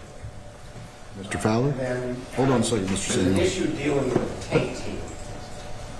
With taint? Well, I was just going to ask Mr. Fowler to respond to the hey, I need to hear at least argument on the motion. I was just going to let Mr. Fowler respond to the, hey, I need to listen to at least some argument on the motion suppressed because not captured by the transcript. Does the state have a position there? No, I think actually that's pretty reasonable. It does get into some kind of, and I don't think it would take all day or anything like that unless Mr. Samuel disagrees with me about that. But absent any testimony, which I don't think testimony is really necessary either. But I maybe take 2 hours or so to kind of walk through all of the issues because it's an enormous amount of evidence that is being sought to be suppressed. Okay. Now, you were about to mention the word taint of evidence. It was a seizure of cell phones and laptops, and they obtained privileged communication, because I was representing the client. Is this the Gmail thing? I can't. Is this the Gmail thing? Yes. And so they seized this evidence that was included my communications with the clients pre-indictment. And we filed a motion, we actually filed a motion to dismiss the indictment, to remove the AG's office from the case because they intruded on it. That's been denied by the court. But what the court did order, emphatically, very strong language in writing, was to get the taint team in place, review all the evidence, and recover it, not only from all of the police departments and all the police and investigators in this case, but from all the co-defendants to whom they shared all of my privileged communications. All of my privileged communications are now open to 122 people. And they were ordered to have a taint team go through what they seized. And we worked out the taint team mechanics very amicably and very quickly. But as far as I know, nothing happened after that. There was the taint team was supposed to go through the evidence, remove all the privileged information, somehow figure out how to get the other 120 people in here to return the privileged communications. None of that's happened. I don't know the law enforcement, what they're doing, or whether they're communicating with them. And I'll say parenthetically, apparently not, because they're still getting information from law enforcement that they're going to turn over now. So these are issues that need to be addressed by the court. We're disappointed in the demur getting that 5 minutes before we come into court today. I can't understand why that was the proper schedule when they're issuing demurs that were argued 7 months ago. And we would like to Mr. Samuel, I did not hear that motion. I didn't say you did. Okay. But why she waited until 5 minutes before we have a status conference to put it on Odyssey doesn't make sense to us. It's not your problem. It's not your fault. But we're going to want to ask you to reconsider some of that decision. A 6-page order dealing with, dozens of pages of demurs, not a document, but our original motion, addressing First Amendment issues, addressing an indictment that contains anonymous information, never mentions the propriety of putting that in front of the grand jury. All these anonymous people, we have no idea what you're going to do with the indictment. You can't read it to the jury. None of it's admissible. All of the 30 or 40 pages of the history of anarchism in America. We're having the motion for reconsideration right now, aren't we, Mr. Samuel? I just want you to know that we don't even have time between now and the next week to address all the problems with a 6-page order that cites, 3 or 4 cases that says the indictment's sufficient. And so that's what motion. That's a motion that's going to need to be heard. And because we're Group 1, and then I heard before, we'll just try it in June as if it's no problem. That'll be the first 4 or 5 week trial we'll do in June. It can't happen legally, properly, if they're going to comply with the order to give us a witness list and an exhibit list 30 days before trial. Sounds like you guys are going to be coming to see me pretty quick. Sounds like you guys are going to be coming to see me pretty quick, Mr. Samuel. I won't be here next week. I have a leave of absence, and believe it or not, I won't be within the internet. You won't what? I won't have internet access next week. Good. That's called vacation. It is, and I'll be back tomorrow. Well, that's fine. Like I said, I'm tied up next week with a murder trial anyway, so you're good. All right. Mr. Samuel, you're also number 60. Ms. McLean? We have. There's 2 other lawyers representing Ms. McLean in this package. Okay. I'm doing Mr. Katz. You're good. So who's got McLean? That's me, Your Honor. Joel McDermott for Adele McLean. I adopt everything Mr. Samuel just said. Okay. And in addition to that, we will have all of our motions particularized as best we can to get them in before the last Friday of May. Okay.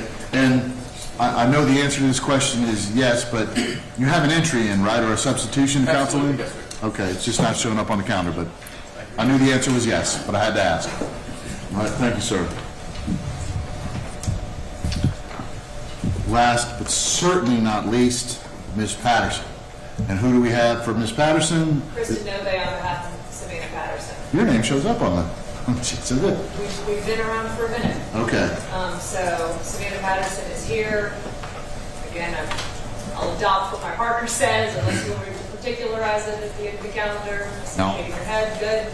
And I think, I'm not sure if we adopted any motions. I think we filed most of the motions. So, but if there's anything left for us to particularize, we will do that, as well as the motions that need to be filed, that Mr. Sainton represented to the court.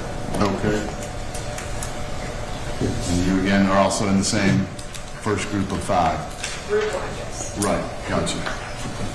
Okay. Ladies and gentlemen and attorneys, thank y'all very much for coming. I know I heard some people say they wanted to be heard on discovery. And I heard the state say, we're just turning stuff over. I realize there's going to be some issues with that are going to be raised. I understand that. And I look forward to reading your motions that are going to get filed by May 30th on that. Okay? That's what I need to hear. File that motion in there. I'm going to continue to go through this with a fine-tooth comb and try and find, what's still outstanding. I appreciate all of you telling me what I didn't hear from anybody, and now's the time to tell me. I know that there was a motion to suppress with these folks. Did anybody else have a motion that was heard by the previous court? Where there was so everybody else has had motions, but no evidentiary hearings. Mr. Fowler, can you recall any? Not evidentiary motions, no, Your Honor. I believe that Mr. Chowda Jimenez and I had some pretrial motions, but that's that trial as well. That's the King trial. So that's different. Very good. Our motions have been heard, they've been ruled on, some granted, some denied, but we don't have any other thing. Okay. I just wanted to make sure, because, like I said, with the motion to suppress, I didn't hear that, but clearly from looking at the record, a hearing was held and evidence was produced. So I need to go back and take a harder look at that. And if that requires bringing y'all in for the argument portion of it, I understand that as well. So if there are no other issues, watch people jack in the box. If I could have 5 minutes on the security measure. Remember, I said I wanted to talk to the court about the client's cell phones and IDs being taken up. If I could just have 5 minutes after everybody else is excused, that'd be fine. Well, everybody else has been excused, but they seem to be sticking around. Okay, well, that's... So you want to be heard on security? You want to be heard on? Judge, I was just asking if we could get some clarity on when we can expect this additional discovery production, because that could impact our ability to file any motions that we need to by May 30th. In a case of this number, I will tell you in the past, the disclosures of discovery have been logistically difficult. It can sometimes take weeks for everyone to get that discovery. So if we can learn from the state, do you need drives? Are you going to send it to us in a link? And if so, when we can expect it, that would be very helpful. Mr. Fowler? We have 61 thumb drives sitting right here with us. We can provide it as long as everybody just writes their name down and says they got it. We're all sitting right here. Well, I think a bunch of people have left, but I mean, those of us who are still here certainly can go. Well, then what he's going to do for the people that left is he's going to put it in an envelope with a certificate, file a certificate of service saying, I sent a thumb drive to attorney X. We'll know who didn't get it because we'll have everybody else will be signed for it right here. Exactly. Thanks, Judge. So, Your Honor. Yes, sir. Just so that the record is clear. On November 6th of 2023, Judge Adams gave a deadline for December 31st for all discovery to be handled. The state failed that deadline. Is there an order in place? She gave it orally. And Is there a written order in place? Not to my knowledge, Your Honor. But we filed a motion to exclude based on that order on February 22nd, 2024. Then, Your Honor, at the case management hearing a year ago, May 7th, 2024, Judge Adams again ordered a deadline of May 17th, 2024. I need written orders. And Your Honor, we filed a motion to exclude based on that order as well. And that was also an oral order? Yes, Your Honor. And not only was it on physical discovery, Your Honor, she also set a deadline for a site visit to the forest where a lot of the allegations took place, the state also failed to meet that deadline. And so, Your Honor, and we filed a motion to exclude based on that failure as well. So, Your Honor, for the state to now want to give more evidence is past 2 deadlines where we already have a pending motion to exclude for not meeting that deadline. And so, Your Honor, we would submit an objection to even more discovery. And for the record too, Your Honor, every time, as other counsel has stated, that discovery is released, more motions are filed because we discover more issues of every case and also in the discovery itself. So, Your Honor, at this point, discovery has been closed. It's been closed since at least May 17th, 2024, a year ago. To reopen Can you point me to a written order, sir? There is no written order, Your Honor, because So the answer is no, you can't. I cannot, Your Honor. Judge Adams has never entered a written order. Okay. It was said and it's on the record on every transcript and reflected in our motions. I understand that. Cognizant of it. But I'm bound by written orders. Okay? Now, and you will get written orders from this court. Okay? And state, there's going to be written orders on discovery. This case is 2 years old. That's a fair point. Stuff starts popping up 2 years old. People are going to call shenanigans on that. Okay? We understand, Your Honor. Well, And there's Your Honor, going we to be. asked for written order to enter today. I just told you I was going to give the written order. Thank you, Your Honor. Okay? I can't tell you that it's going to be filed today, but I can tell you, this is my status conference, and this is the reason I had this conference. So these issues can be brought to my attention. Because I'm trying to get this case to the finish line, okay? And I understand the need for deadlines. And they can't be fluid because all that does is artificially extend the case. I'm cognizant of that as well, okay? All right. Thank you, Judge. Thank you, sir. And Your Honor, briefly, just to clarify, when Group 1 had its motions hearing in October, there was an issue of late provided discovery. The state said what hasn't been provided, they agreed would be in fact excluded, and the court can review the transcripts of that. I think it was mentioned in the September demurrer hearing. Beyond that, Judge Adams, specifically on the record, excluded that late provided evidence to us, and then myself, on behalf of Dr. Gupta, and the state filed a joint report with the court on which we agreed to specific items of discovery. Judge Adams never did anything with that. I would have loved to have orders on so many things in this case, but they just weren't there. But I think the court can refer to the transcripts related to this discovery, which has been over 10 terabytes, over 30 days of video, over 27 days of audio. That is, we've had to beg the state to give us, and it's unorganized. It's not date stamped. Some files are corrupted. It is just a complete mess, and the state has had this for years, and it's creating problems for us. It's creating problems for this court. So that's simply the record I would like to make. Thank you. You're welcome. Your Honor, Wait. He was before her, she's before you.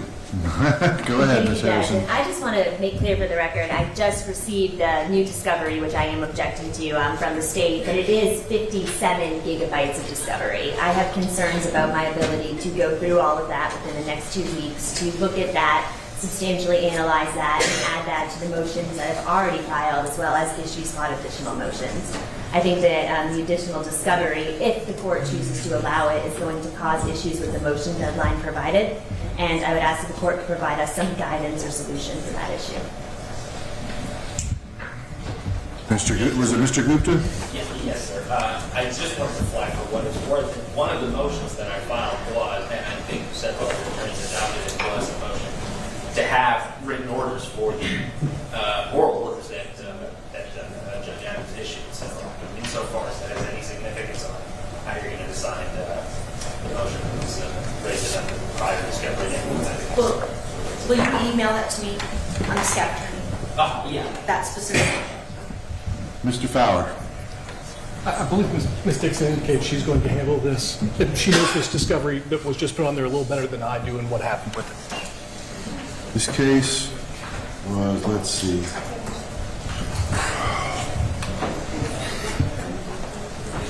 And Ms. Dixon is my co-counsel. I believe the court has crossed paths with her before. Indeed. This case is almost 2 years old. Yes, sir. Defendants have a right to discovery in a timely fashion, and it needs to be done. And if it's, there's going to be a written order, and there's going to be a hard deadline. May I explain to the court, just especially in light of the issue with filing on motions, or whether there's time to file motions, would the court like to? If not, I will sit down and just. Sure, what do you got? Just to be clear, I think Mr. Fowler responded to this, but we are in an untenable situation wherein, at the same time that the defense consistently asks for everything Brady, and we take those steps, and as we should, understanding, I'm not complaining about that, but in the course of, and somebody saying, hey, who arrested my clients in the Woodline on this date, and in the course of following up with that for lawyers, suddenly there's a conversation with a DeKalb police officer who says, no, you have a list of everybody except for our undercovers. And that's the first time anybody in the entire thing has ever heard about undercover operators from DeKalb Police Department that were there. Here's the thing, Ms. Dixon. Yes. Y'all brought this case. Yes, and we have. You brought the case at the time you brought it, Yes. and that was your choice. Yes. So you had information at that time, and you are going to be bound by some deadlines here. Yes. And they're going to be hard deadlines that are going to, stuff's going to start to go away. Agreed. 2 years is a long time. Yes, sir. I understand that. And we understand that. We are providing this because either somebody asked for it, as Mr. Fowler, or it was given to us. Once we get it, we have to turn it over. We're not even, I think our position is, if there is a prejudicial issue, if there is something and the court wishes to exclude something, let the defense file a motion, we can articulate it. We may, in fact, with one of these, I have conceded that some of this, because of the timing of it for a suppression issue, and that it was prejudicial. So let's handle those issues. But I think the state's position is mainly, when stuff comes to us at this stage, we're not going out trying to generate more evidence. But when we get it, we have to turn it over. Otherwise, we run into the possibility of Brady issues. So that's all we're trying to do. But what they're saying is, you're getting it from a governmental source, and it's from a governmental source. We all know that if it's in the custody and control of the DeKalb Police Department, Yes. it is deemed to be in your custody and Yes. control. And it may be So excluded. if they didn't turn it over to you, Yes. you're gonna take the brunt of that. And I understand that. We both understand that, Judge. The state fully understands that. We have communicated that clearly to everybody on our team, on this prosecution team. We fully understand that some things may be excluded in this case. We are simply here to turn over what is in our possession, because that is, in our opinion, the appropriate response when we obtain the new evidence, is to provide it to the defense. It could contain Brady. They may interpret something differently than we do. We are not arguing that everything on this is admissible against every defendant here. I just want to be clear about that. We got it from law enforcement when they gave it to us. We're turning it over for full disclosure, open file, total transparency in our investigation. And if the court decides that there's prejudice and it needs to be excluded, we understand that may happen on some of this. I wanted to be clear that that is our position at this point. Okay. All right, y'all. Yes, sir.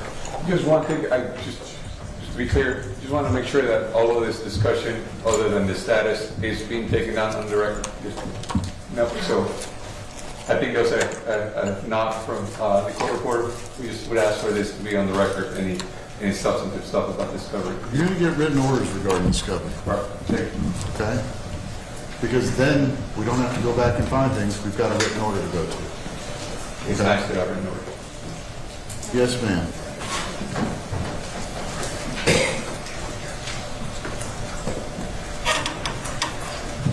I've heard the court say this morning that you signed an order regarding the phones and the identification. We had no notice there was any security concerns from the sheriff's office or from the court. We haven't had any in the past. My concern now is we have a public hearing where the media is present. If they report on the fact that the defendants were considered, or this case is considered a security risk, their phones were taken away, their identification was taken away, that information now gets out into the public, who's going to be our jury. So that's my concern about the way things have happened this morning. And my ask to the court would be going forward, if we're going to have something like that happen, I would like the chance to have notice to be heard and to respond to any security concerns. I don't know what they would be or where they would come from, other than just the allegations that have been made in this case. And I think there are responses we could give to the court to show that there are not any particular or specialized concerns as to the defendants who are sitting in this courtroom, or any reason why they can't have their identification and their cell phones with them when they're attending court. Okay, duly noted. Thank you. So before the next hearing. Okay, so I'll file something before, I'll go find the order, and I'll file something before our next Well, hearing. we're not going to have, like I said, my plan is not to have another en-masse hearing, Understood. okay? Okay. But this, I wanted to hear from all the attorneys and see all the faces. And now we're going to start cutting it up into little pieces. Some may be 33 defendant pieces, potentially.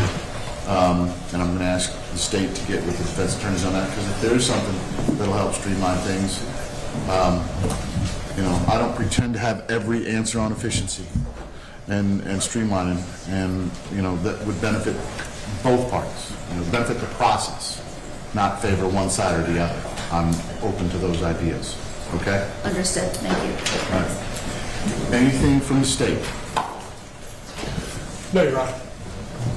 Judge, it's just so hard to get back here, and I want to make sure, I don't know if you heard this, but I'm hearing this new discovery is 57 gigabytes. That's what I heard. Okay. That's what I heard. I'll say it loud. 57 gigabytes, Ms. Harrison says. Just for a news case, setting the deadline. That could be one really high-definition movie. It could be lots of millions of things. I haven't seen it. Look at it, then complain about it. Don't complain about it first. One final thing. I'm from Savannah, and I don't know many people here. Lovely city. At the risk of ending our honeymoon and check around a bit, I did want to ask, because I've whispered to me that you and Mr. Fowler had a prior professional. Okay, I'll clear that up right now. Sure. Everybody, full disclosure, I was elected in 2018. I took office January 1st, 2019. Prior to that, it was December 7th, I believe. It was Pearl Harbor Day where I started. Of 2015, I was a district attorney at the Clayton County District Attorney's Office, where Mr. Fowler was also employed. For the 4 years before that, I was a conflict attorney with the Georgia Public Defender Standards Council here in Fulton County. I also began my career as a Fulton County public defender. So I have sat at both of those tables. And not only do I know Mr. Fowler, I know a whole bunch of the defense attorneys too, and I've worked cases with some of them. That's a product of being old. Not as old as Mr. Samuels, but it is a product of the gray hair. Apologies, Mr. Samuels. So, he couldn't hear before, but he heard that one. Hearing got better, didn't it? That's a product. Do with that information what you will. I have no favor toward one side or the other. This is another case for me. It's a bigger one. It's a more complicated one, but it's a case. And ultimately, if this case goes to a jury, they're going to be the ones who are the finders of the fact, not me. It's going to be argued to 12 peers, okay? So that's my full disclosure. Was that the whisper you were looking for? Well, Judge, and I don't know if you want to do this as a status hearing, but I don't know if that means that you cross paths and you tried one case together, you tried a whole bunch of cases together, and I don't want to miss my opportunity to raise an issue. I don't know that we ever tried a case together. We tried Ruiz, the 3 co-defendants, that they did 2 home invasions and rapes. It was Ruiz, Nyung, and Lester. Okay. Judge Harold Benefield. So, one case we tried together. We were in different court. I was assigned first to Judge Carter Then I moved over to Judge Benefield, Judge Deborah Benefield, and I finished my time there in front of Judge Robert Mack. Mr. Fowler was in major case. I was not a major case guy. I was just a senior guy in the courtroom. So, again, I hope that's as full disclosure as I can recall. Yep. Anything else? Thank you. Thank you.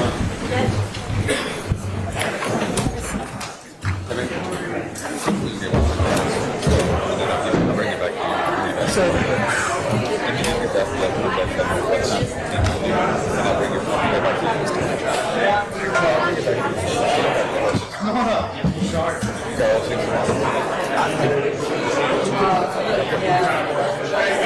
keep your noise down. I'll stick around.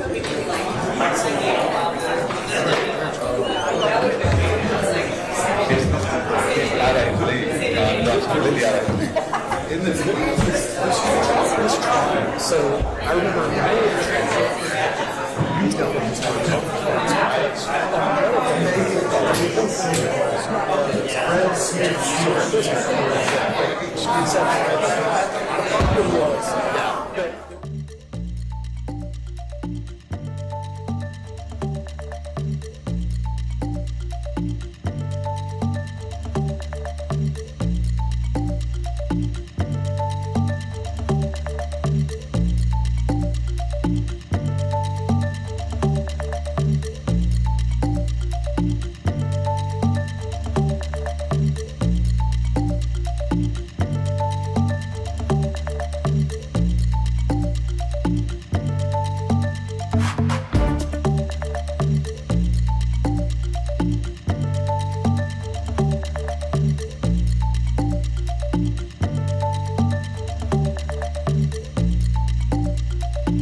Thank you.